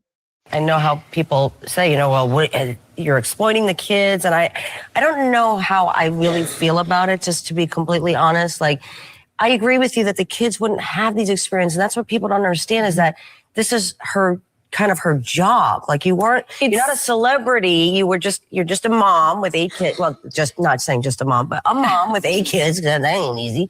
And, it's kind of like, you get this opportunity and people say, well, I would really, you're just living at home, you're doing your job. And if I came to you and said, you want to do a reality show? People are like, hell yeah. I do. I have to tell you, I agree with you. I feel like the critics, the exact critics that are out there, the moms who are saying, oh my gosh, she does this and that. If someone knocked on your door tomorrow and said, this really great group of dads, this crew is going to come hang out with your family and film you doing whatever, and you're going to Australia, New Zealand, and here and here and here, would they really shut the door and walk away? Some people would. Some people would, but most people don't realize believing that. But I feel like, there was a time that as soon as John and I announced our divorce and our lives were, everywhere. And the kids came to me a few weeks later and said, Mommy, when's our crew coming back? Right. They missed them. I waited for that, and I waited, and they came and asked. It was a normalcy to them. It was a comfort. Yeah. These guys, when the cameras are off, they're dads. They're helping us. They play games with the kids. They read books to them. I mean, this is family to us. Then what happens when that goes away? Because there will come a day that all goes away. But the people won't go away because we'll stay in contact with them forever. They have we've made deep, lifelong friendships. I mean, you have to remember, these people have traveled with us as well. They're like part of us. How do you feel though about your divorce being so public? That was probably one of the hardest things I went through because I didn't want all that stuff to be out there. I really wished we could have just dealt with it. Our intentions, our early talks were, obviously, the publicity of it all could really become a problem, and it did. And I feel like when you saw me out answering, I was answering to the things that kept getting out there to assure the world who had watched my kids grow up, they are okay. We're going through this. We're walking through it one day at a time. And I feel like my kids, the 9 of us are stronger. We're a healthier unit. And I feel like we came out of it really well. Do you wish you hadn't have done certain things in the press? You wish you maybe wouldn't have said, I only answered what came out. Right. I needed to respond at some point because the rumors get out of control. I mean, 99% of what you read about me online is not true. It's far from true. And so I feel like the answers that I put out there were because I have to remember that my kids are going to be able to look back on this. And there's certain things I needed to come out and say, She makes me so sick the way she's justifying. Cheated on John with your bodyguard. Yeah. Mm-hmm. Right. And let's not forget, she's like, this is their family. They like it would emotionally distraught. They would be emotionally distraught if the show ended. Like I've never heard somebody justify exploiting their kids the way that she does. I mean, I'm sorry. Listen, I like the reality shows to a degree, but my opinion on this has drastically changed. Drastically. I don't think that these parents should be allowed to put their children on television constantly like that. I don't think there's anything good that can come from that at all. Period. And if you are going to do it, it should be limited. That shit should be regulated because you get people like Kate Gosselin who are gung-ho over the money. And I mean, you can see it. You can see it in her. Lots of children are grown up and coming forward. Yeah, look at Colin. He's having to wait tables to get through college when we just sat and heard her say one of the most important things to her is the kids' college and that they have money. They have an account, each of them, set aside for college. And that must not be true because Colin had enough to get him through his first year, and now he's having to work and pay his way. So where did his money go? And that's what I'm saying about like these I forgot what I was saying. There was a college fund that was set up. Colin talked about it last night. And that Steve character's name is on it. And it's supposed to be. Oh yeah, that's right. Steve and his kids. Yeah. If something happens, they're next in line to get the money. Yeah. What about Colin?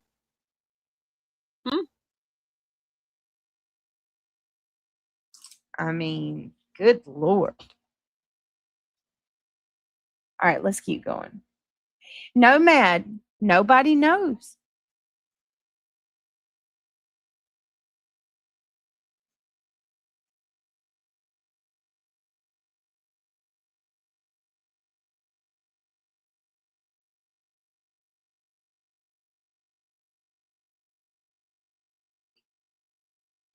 Goodness gracious.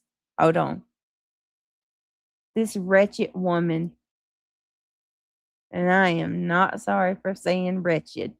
To clear the record and say, this is not what's happening. I mean, and so the only things I came out and said were things that I didn't want my kids to see me, on the Today Show, on any show, bashing their father. I won't do it. You will never hear me do it. He will always be their father, no matter his choices.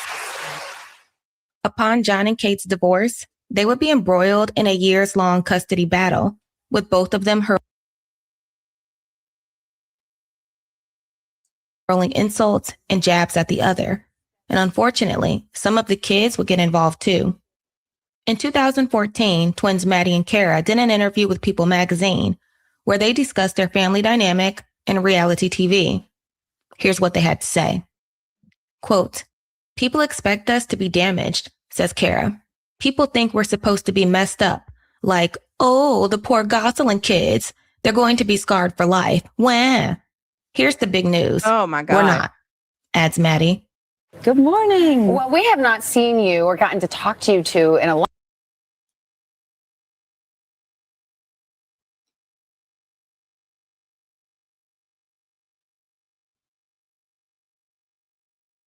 Hold on a minute.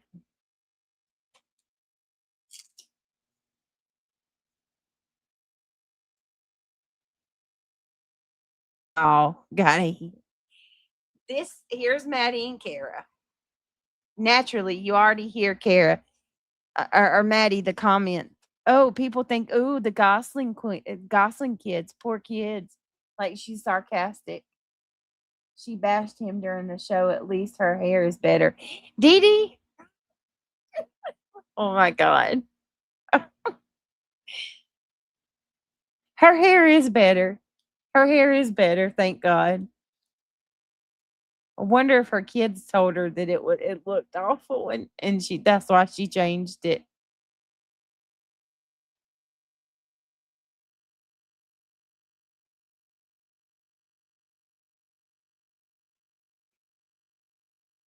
All right, let's hold on.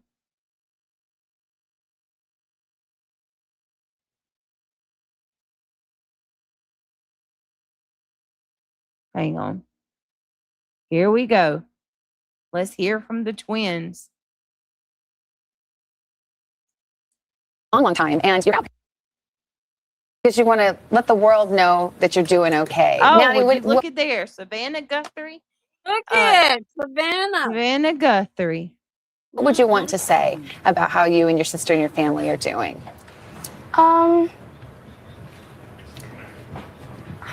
Maddie, your words. Oh, it's your hard. chance. It's a Spit it hard out. question. Mom, and look at her mama for approval. She looks at her mom and nods her head like she forgot what she was supposed to say. This shit is so transparent to me. Watch. She forgot what she was going to say. And then Kate's like, Maddie. And she starts snapping and says, your words. Remember the lines, Maddie. Remember what we rehearsed this morning. Maddie, what would you want to say about how you and your sister and your family are doing?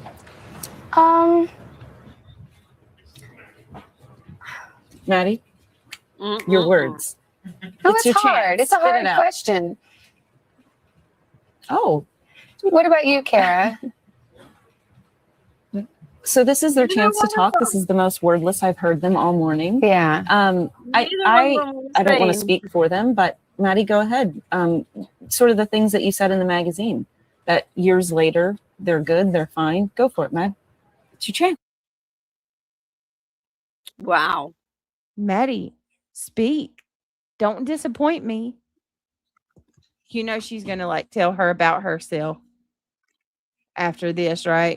They don't want to say anything because they know what's going to happen if they do say something wrong. Right. And she's sitting there saying, okay, hold on, Mom. Trying to make sure I remember the proper thing to say.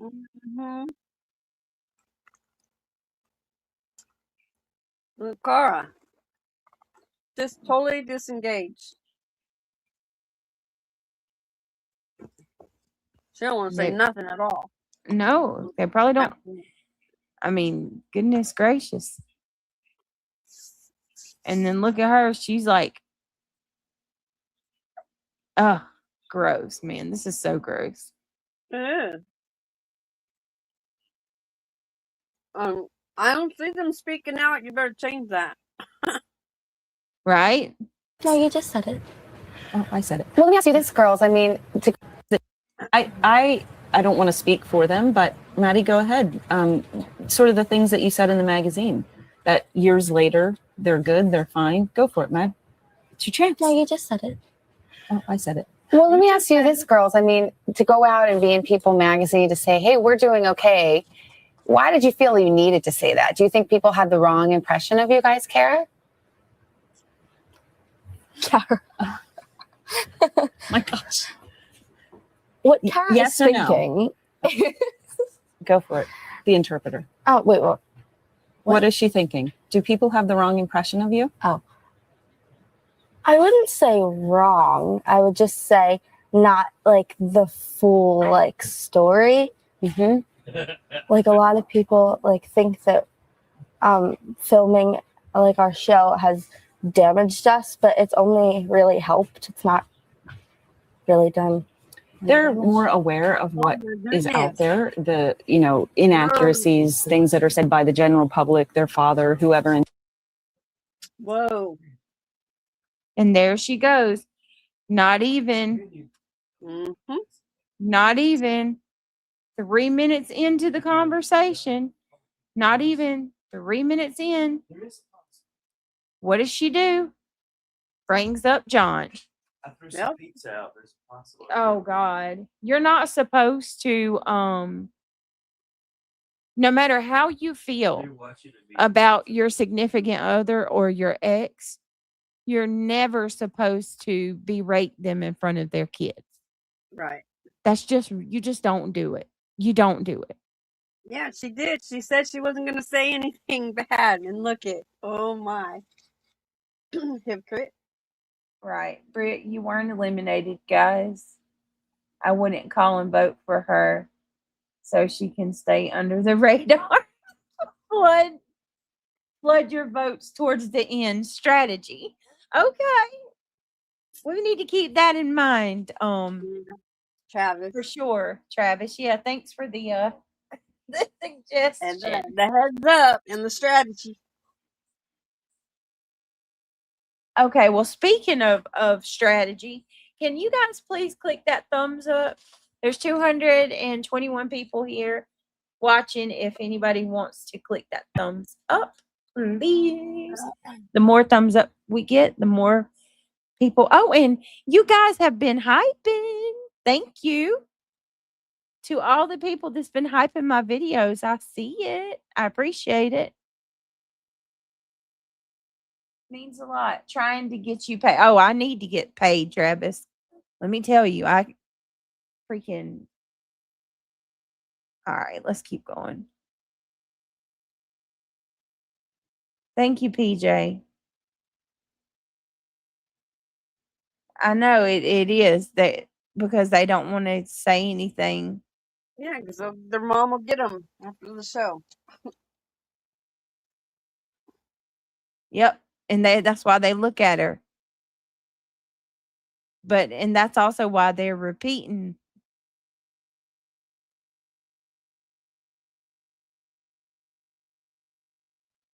All right. Hold on.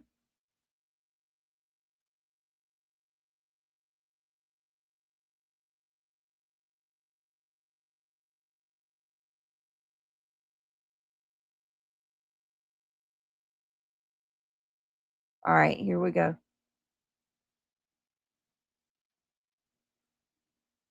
in general, because their friends talk about it at school. So I sort of am forced to kind of inform them. And I think the most upset, we talk about it a lot, and the most upset they are is because they get really frustrated that people assume certain things in our house. And they always say, but that's not how it is, Mommy. Why do they say that about us? Yeah, but let me ask you, Kate. I mean, to have them come out here to do a big magazine article, to have them come on national TV and sort of put them on the spot like this, is that helpful to them? Is that the right decision? Or does it kind of, that continued exposure continue the injury to them? I mean, there is no injury to begin with. And these are any, TV things that we do. Obviously, I mean, I can't get them to do at this age, at 13, anything that they don't want to do, as with any parent. So it's not like I, force them to do it. This was a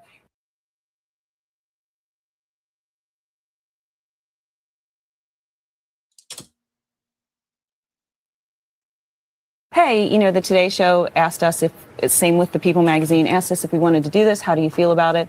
And they agree to it, as with my 9-year-olds. It's a family decision. So I think that it's really frustrating when there is so much out there that is not true. I'm getting to the point where I'm extremely frustrated, and I don't spend time worrying about it because I'm busy raising my kids, and we know the truth, and that's why they're here, even though they're tongue-tied this morning, to say that, hey, we're okay, we're doing well. Would that be accurate, girls, to say? They're not tongue-tied. Would you guys They're want worried about what you're going to say. to do another TV show if you could?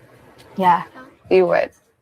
When Oh this my God. interview aired, several outlets weighed in, calling the girls awkward and Kate controlling.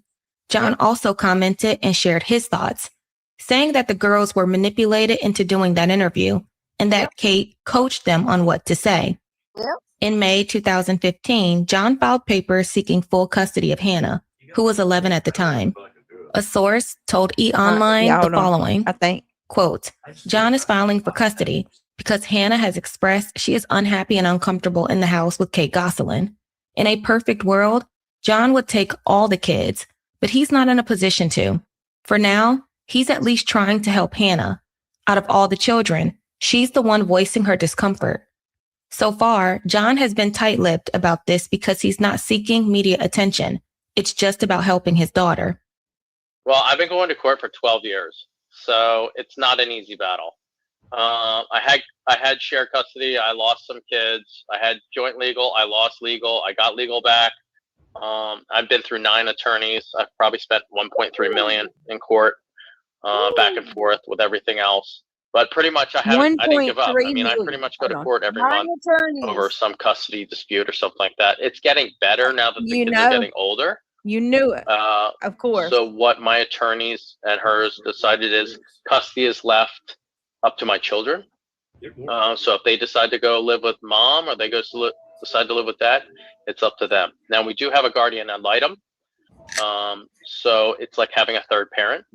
So if there is a dispute between mom and dad, they can always call the guardian ad litem, and she is a representative of the court and the judge, so she can make a better decision if there is a dispute between mom and dad, which has changed everything.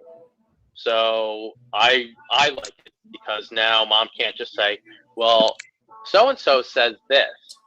Well, so-and-so can now call the guardian ad litem, and she can call the judge and say, well, so-and-so really meant this. And now that, the judge can really know what the truth is.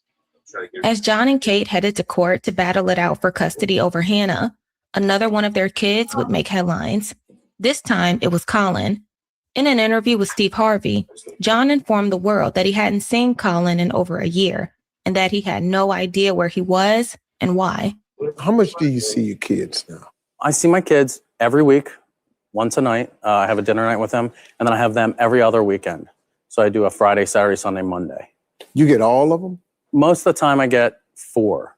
I haven't seen all of my kids together in about 3 years.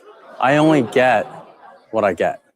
So like, what do you mean by that? So with my custody, I do the logistics. So I have to go to the house and get the kids, or I have to go to the bus stop and get the kids. So I pull the gate, and whoever comes down the driveway, that's who I get. I'm not privy to any information. Wow. I don't know who I'm going to get. Okay, so how do you co-parent? How not? You don't co-parent. There's no co-parenting. I parent, she parents.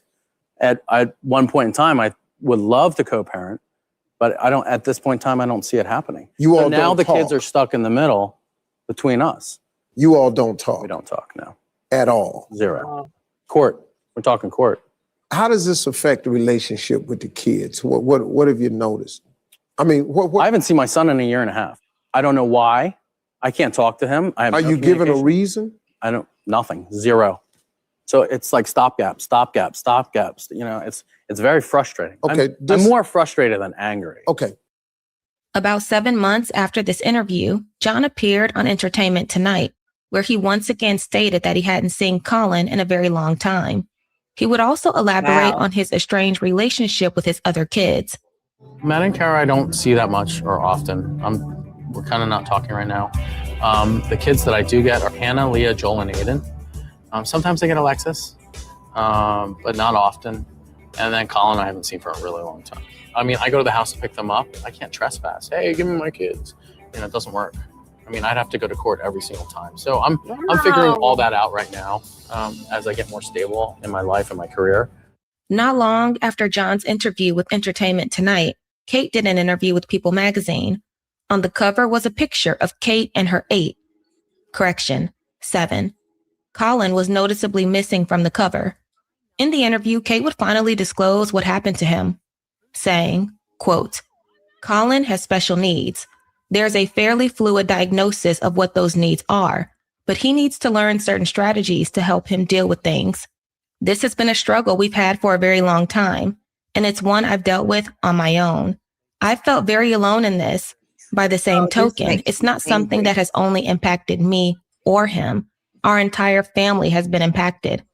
He is currently enrolled in a program that is helping him learn the skills he needs to be the best he can be. We miss him so much. So it's been hard because there is a huge hole in our family without him here. But it comforts us to know he's where he needs to be right now. And I can feel good about that. When your kids go to college, do you miss them? Yes. But you reassure yourself that they are getting so much out of it. And that's the same sort of investment I feel like I've made in Colin's future. Well, a lot has changed for the Goslins since they skyrocketed to fame on their hit TLC series, John and Kate Plus 8. And in this week's People, Kate and 7 of her 8 children open up about their life today, including their relationship with their father. In the interview, Kate also reveals why her son Colin was absent from her home in Pennsylvania the day of the People photo shoot. She says Colin has special needs, but will not reveal his specific diagnosis. Wow. Kate says he has been enrolled in a program to help him learn the skills he needs to be the best he can be. Kate explains how it's different without Colin around, saying, "There is a huge hole in our family." That's a lie. Without him here, but it comforts us to know he's where he needs to be right now. I feel like I've made an investment in Colin's future. To know he's somewhere that's helping him reach his very best potential has been a relief in many ways. In addition to addressing Colin's absence, Maddie would publicly address her relationship with their father. Here's what she had to say. All right. I got to pause it for a minute before y'all hear this. Do you remember this reality? I do. I do too. All Oh, right. This Lord. is where my contention comes for Maddie. Yep. And I think that interview was more than sufficient enough to show that they get their talking points from their mama. Absolutely.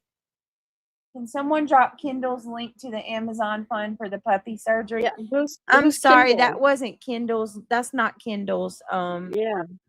That's not Kendall's, but and it's not a link for it.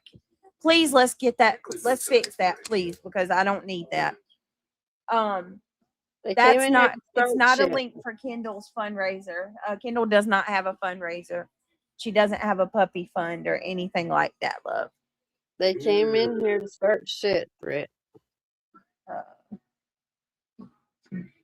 Maxing. Jack.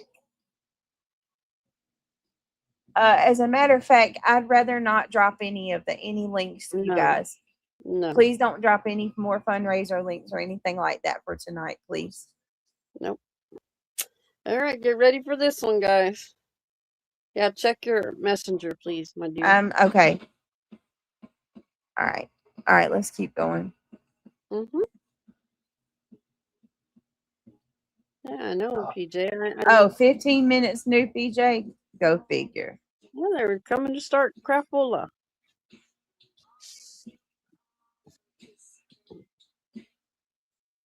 Wow. Okay, hold on.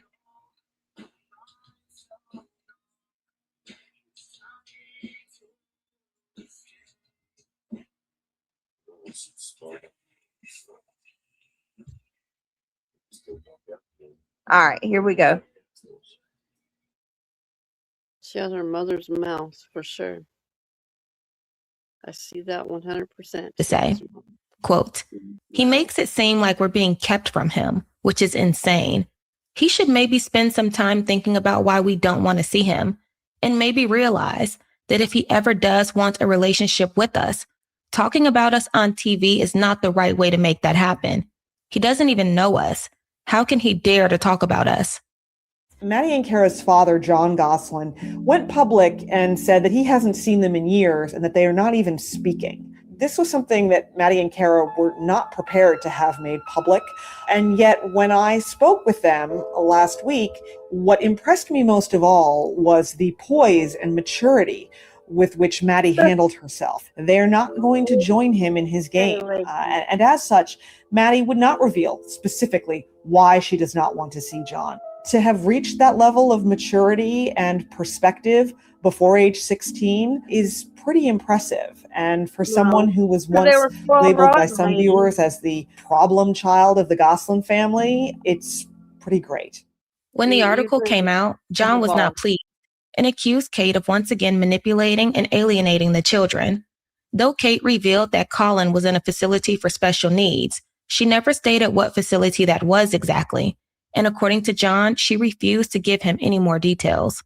How are you different than that Kate from 10 years ago when you were first starting out? I almost don't even know her. Now it's like the wisdom, the experience, it makes you really a better parent. We see your son Colin in this new season, but a few months ago you revealed that he is away seeking treatment for educational and social challenges. How did you come to that decision? It had to be a really tough one. It was not even really a choice. It was on the advice of his doctors, and it had to happen. How's he doing? He's plodding along, and we are too, but it definitely was necessary, and I'll go to the ends of the earth for the best for each one of them. This is the best thing I can do for him right now. And You're so that such a comforts me. liar. Is there any contact? Oh yeah, definitely. Oh my God. But it's not the same as being at home. There are reports that Colin told staffers at his treatment facility that he was abused by you, and Child Services reportedly opened an investigation. I'm in the public eye. I've been investigated many times. It's always unfounded, obviously. So they're all unfounded? Yes, absolutely.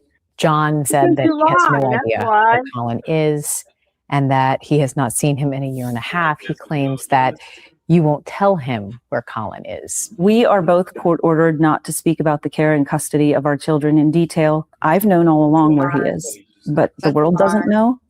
And You're a liar. I'll leave it at that. John's in that world. No, you're a John says he's liar. going to court to get a judge to force you to reveal Colin's whereabouts.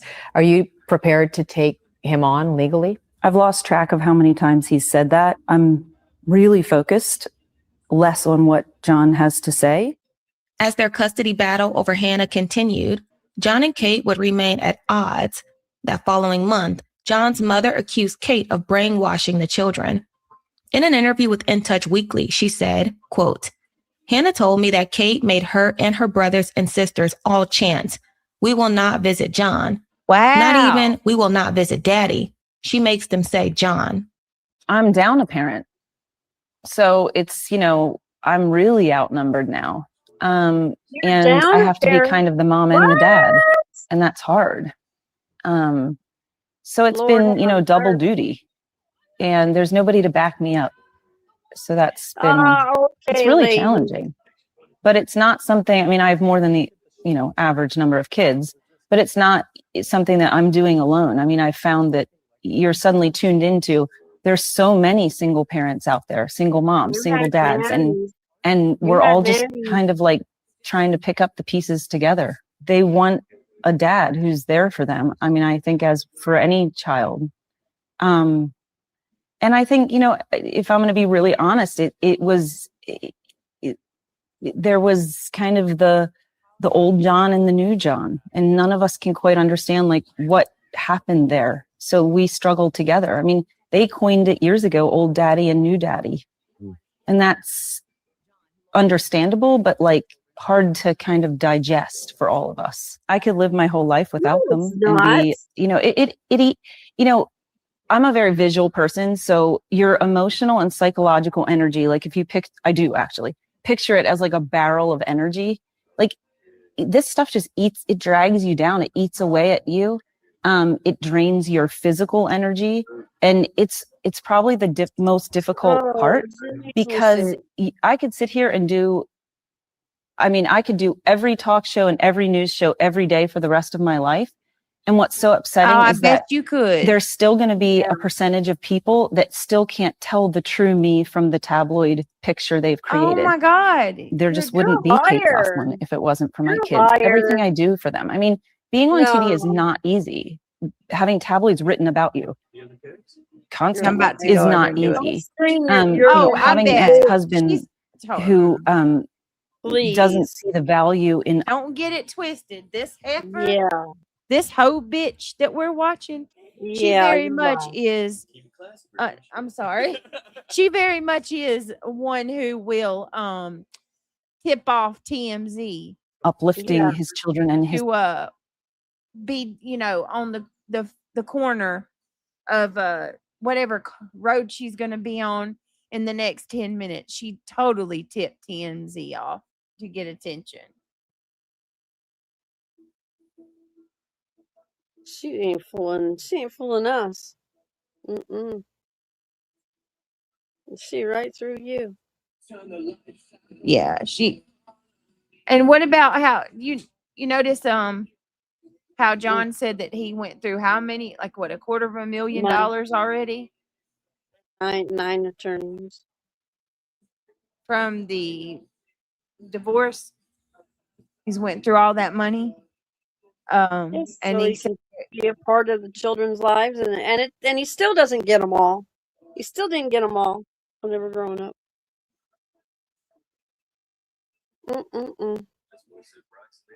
But what I was just thinking, like, why didn't he have what happened to his rights as a parent?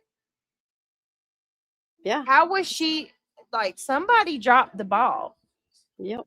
Somebody owes this man and like, how did she come out with more rights than him? I don't understand that. Narcissists lie like nobody's business. They can tell the story like nobody's business. And she can. She's very manipulative.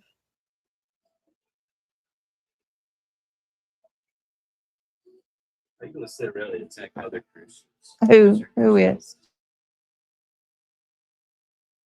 April, because she said they weren't allowed to talk about all that stuff. It was court ordered. You call yourself a Christian, you're attacking other Christians. Right. They're not allowed to talk about any of it, but I don't understand how it sounded like his everything was taken. Like, I get what I show up every week and I get what is given to me. I get to take whoever she sends down the driveway. What? Yeah. That's not how that's supposed to work. No. He's supposed to get his children. Yeah. All 8 of them. I'm telling you, there's something very wrong in this situation.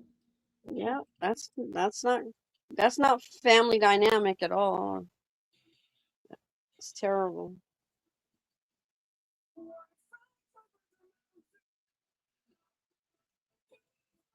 Man. What? All right, let's hurry up. How was he not allowed to know where Colin was? Facts. Exactly. Like, I have so many questions, and I hope many of those questions are answered in Colin's book. I gotta order that book. Yes. All right. Order that book. Write it down on a piece of paper in front of you. Order the book. I got it.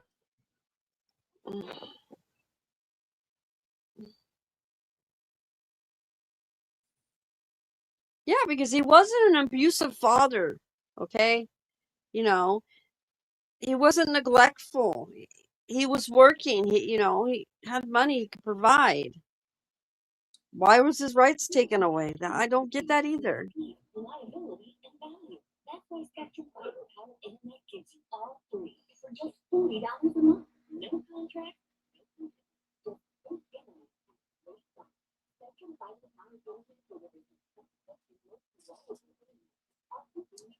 All right, let's see. Dee Dee said, me too.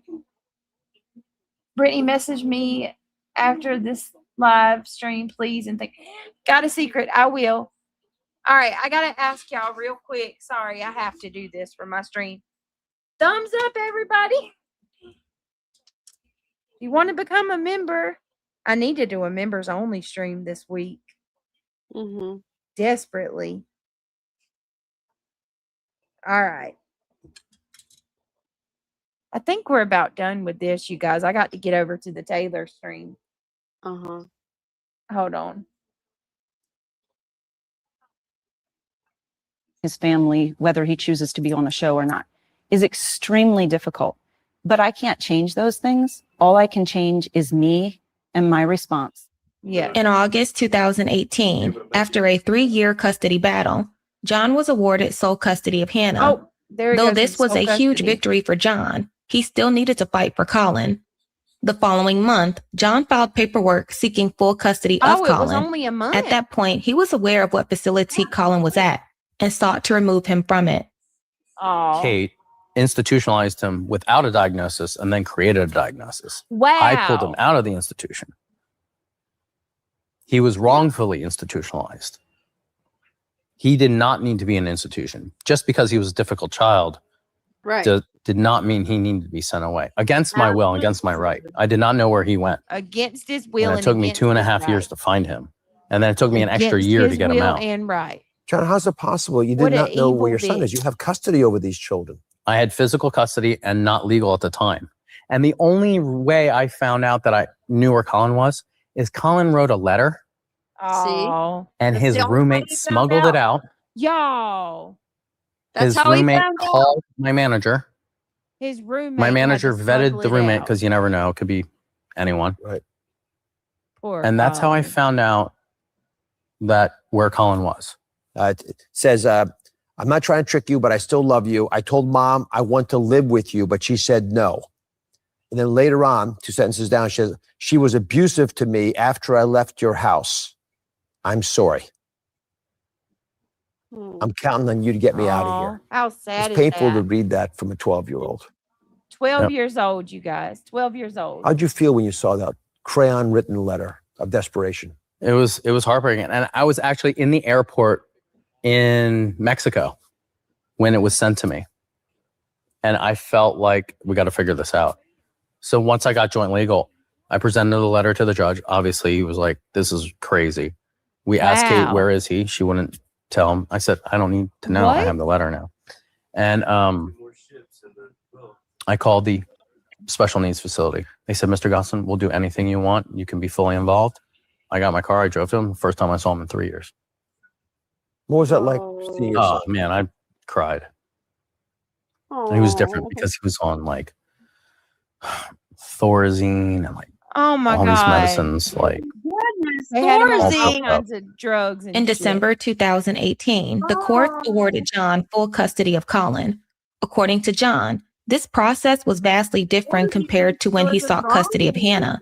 In Hannah's case, after John was awarded custody, Kate appealed twice. In She Colin's appealed. case, Kate didn't even show up to the hearing. She didn't even try. Now that John had full custody of Hannah and Colin, they were set to move forward and begin their new journey. But in September 2020, Colin would make an unexpected post on Instagram, alleging very disturbing things. And we all know this show, Alicia, it started out as John and Kate +8, but where are the family lines being drawn and the numbers going in this kind of family squabble? Well, Thomas, they're a family divided, and there's definitely some people that are not Team John. One of those people is his son, Colin. In a now deleted Instagram post, he wrote his father's a liar who beat him. He also said he punched me in the face and gave me a swollen nose Oh, and yeah, I started remember bleeding. that. He then continued to kick me in the ribs after I was on the floor. Upon these shocking allegations, John spoke out and immediately denied them, with his rep telling outlets, quote, John has never abused Colin. No charges have been filed against him, and there is no ongoing CYS investigation. Colin has endured severe trauma. John is a loving father who has worked hard to ensure that his son gets the support and help he needs. Kate would make her own statement, calling out her ex-husband and the County of Berks, Pennsylvania Child and Youth Services. In a statement to People, she said, quote, "You do not punch and kick your children. You do not kick a child." What? I don't want to hear any excuses from anyone. Excuse me? Not from his father, not from local law enforcement, not from court personnel whose job is supposedly to ensure the best interest of my children. There Well, is a you child abuse law, PA 23, Section 8I, states that any of the following, regardless of whether it causes bodily injury, is child abuse. And first on that list is kicking, period. I don't want my children around him. Enough is enough. It makes me sick to my stomach. I do not want this buried, swept under the rug, or minimized. As a mother, I am not going to sit quietly and idly while my child, any of my children, is assaulted by anyone, let alone their own father. I am spotlighting this, and I will keep shouting about it in the hopes that the authorities and the courts will finally do the right thing. Do not return my child to an abuser's home.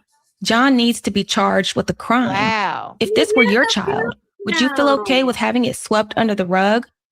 I am done hiding and will say this unequivocally. John is a violent and abusive person. Let me just ask you and get it out there. Have you ever been violent against your children? No, I've never. I'm the passive, Yes, we Amazon, know. skills training and apprenticeships can move hourly employees into higher paying roles. Liar. You're the one that snatched him by his head, by his hair. You're the one that put zip ties on him. Try the Allen wrench. Right. Kind of helpful. Locked him. I kinda- put I- him in the room, turned the light out. Had a Can you special believe room. this hypocritical bitch? I'm sorry, y'all. I got to say it. Liar. What a hypocritical bitch. Like, now, what? You didn't care anything about Colin. She didn't even contest John's custody. She disputed Hannah's, but she didn't even contest Colin. And then, what did we just hear a few minutes ago? Constantly about her spanking Colin too hard, picking him up by the hair of his head. Those are her own diary entries. The earthquake in Venezuela, 3,500 people did. Oh no. Greg said the earthquake in Venezuela, 3,500 people just passed. Oh, wow. Daggone. Mm. How sad. That's horrible.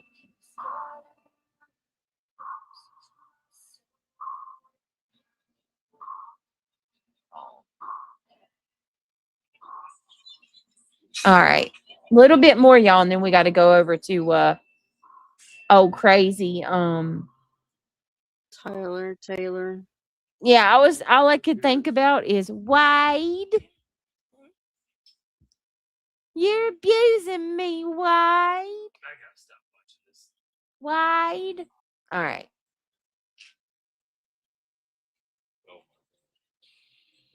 raise my voice.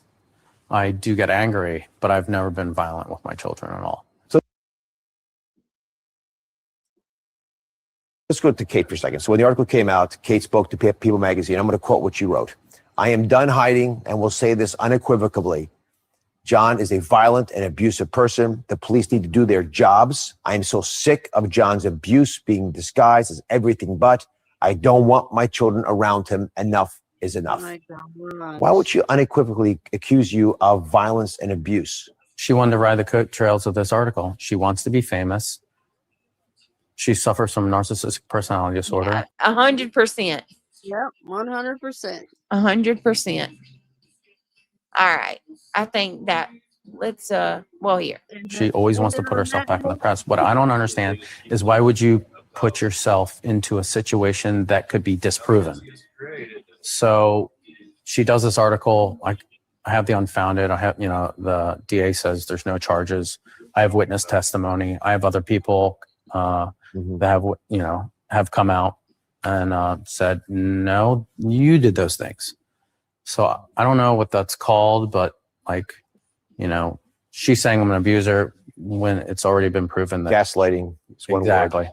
Yeah. Oh, yeah. So Upon these claims, John would release proof that the allegations made against him were unfounded. He would also go on to the Dr. Oz show to explain what happened, among other things. John Gosselin joins me exclusively today. There were reports that Colin got upset and dented your car. Then we hear all this tabloid stuff. I mean, what actually happened that day that prompted your son to write something so horrific? So I had to leave work in a hurry that day, pick them up. That's Hannah and Colin. Take them to an orthodontist appointment, and we know how that goes. Yeah.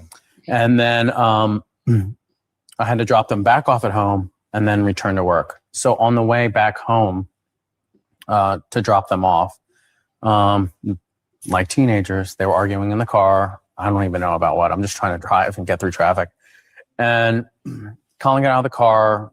Hannah was yelling. I was like, come on, I just got to go back to work. Can you guys just calm down? And Colin got upset and he threw, I don't even know what it was, a piece of plastic in my car or something. And then He threw a piece that of plastic. elevated me a little bit more because I'm already in a hurry. And then that dented the car, whatever he threw. Yeah, it dented the car. And I was like, really, what's going on here? And then he got in my face, and then it was, upsetting words and stuff like that. And then he tried to like push past me, and then we got like entangled, and I had to do restraint on him. It's not the first time I did restraint. Explain what that is for everyone. So a therapeutic restraint is so the person, family member or patient or whatever, doesn't hurt themselves or others. Is it sort of like hugging them tightly, or? Yeah, it's more holding their arms or just keeping them from going in any position, but it's also protecting you. So like they don't punch you or hit you or any of those kind of things. And have you done this before? I think in the past. So he knew it was coming. Yeah. Okay. So it's nothing you want to do as a parent, though. It's because the emotions afterwards, you're just like, what did I just do? And like, why am I doing this? And was it the right thing? Then you start second guessing yourself, but it's already done, hindsight 2020. But so anyway, I got back in the car and I left. And then about 5 minutes down the road, my daughter calls me and says, Colin's calling the cops. I'm like, okay, I guess I'm turning around. So he called the police. They've been in our house before. So I went back. And then Hannah told me that Colin told the police that I punched him and kicked him. And I was like, oh, that's very interesting. So obviously the police came, took our reports. So they just took witness testimony from Hannah. I didn't do those things. And then they took Colin's testimony and my testimony. So you provided us a letter that was crafted after the accusation and the post, but before this magazine article came out. And you shared the letter with us, and we have it. And it's from the Berks County Children and Youth Services. You're looking at it right there. And it states, I'll pull this out, that the report of suspected child abuse on Colin was determined to be unfounded. The Berks County District Attorney also told People magazine that no charges or citations were filed as a result of that incident. We're not investigating at this point. So they're validating what you're saying. Correct. So I recently read this incredibly upsetting article that argued that, and this, I think it was quoting a therapist saying that Kate had zip tied your son to a chair. Oh my goodness. In order to prevent him from being wild. Your response to that claim? That's true. I mean, That's true. That is his words to a therapist that had to submit a report in court. And that's how I have custody of my son. So it's a court-appointed therapist. And that, Did you ever see her zip tie? I haven't witnessed it, but he said it multiple times in multiple situations. CYS has investigated, but the kids that live with Kate don't say anything. In addition to John speaking out, Hannah would also defend her father, saying that he was not an abusive person to them or to anyone. In November 2022, Colin would speak out for the first time in an interview with Entertainment Tonight. Take a look.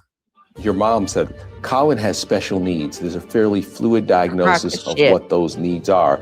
This has been a struggle we've had for a very long time, and it's one I've dealt with on my own. I felt very alone in this. By the same token, it's not something that has only impacted me or him. Our entire family has been impacted. When you hear that, what do you think? It's unfortunate that that's how my mom, phrased me as a person. I don't see those things, and I don't think anybody else sees those things, but if that's how she sees me, then, that's her point of view. And I hope that if we met again one day, she would understand that, it's not the case. But you shouldn't have been there is what you're saying to me. No. What did that do to your relationship with her? After being there, I didn't have a relationship with her. Even before that, I don't think we had much of a relationship. And I think that just kept tearing it even more down. Colin told me he was finally able to leave the institution after writing John this gut-wrenching letter begging for help. Quote, That's "You're my heartbreaking. dad, my savior. Please help me. I'm counting on you to get me And out of he did. here. Daddy, I love you." You wrote. And he did. And he did. All right. Hold on. A note to your dad. As a matter of fact, you might have even written it in crayon, and you asked him for help to get you out of that place. Right. What was going on? I was in a dark place mentally. I think being in a place like that does more damage than it helps. Oh, you. I agree with that. So I was hopeless, and I figured out how to write to my dad, and that was kind of one thing that kind of helped me mentally figure out that there was a way out of there, and a second chance, redemption, if you would. So It's a mommy and a baby bear. It's supposed to be me and you. Oh, well, where's everybody else? If there's a message you could send to your mom, what would you say to her? It's unfortunate that we didn't have a relationship. I think every son wants to have a relationship with their mom, but I'm doing very well, and yeah, I think I'm good. So, but you would love to have a relationship with her if you could. Yes, that it would be ideal. Do you get to talk to your other brothers and sisters? No, I have not spoken with my siblings in probably like 5 or 6 years now, and it's tough. I would love to have a relationship with them. I would love, for us to one day come together, have dinner together, talk, just have the relationship and catch up on the things that we lost, the time that we lost. Do you want to send a message to them? Because I'm sure they'll see this. I love my siblings. I mean, I love them to death. They're the only. Sorry. No, I get it. Oh my goodness. There's This nothing is like the messed bond up. between brothers and sisters. And she's gonna pay for that shit one day. Watch. Mm-hmm. For brainwashing them and separating them. God. Yep. Why is what I want to know. Why?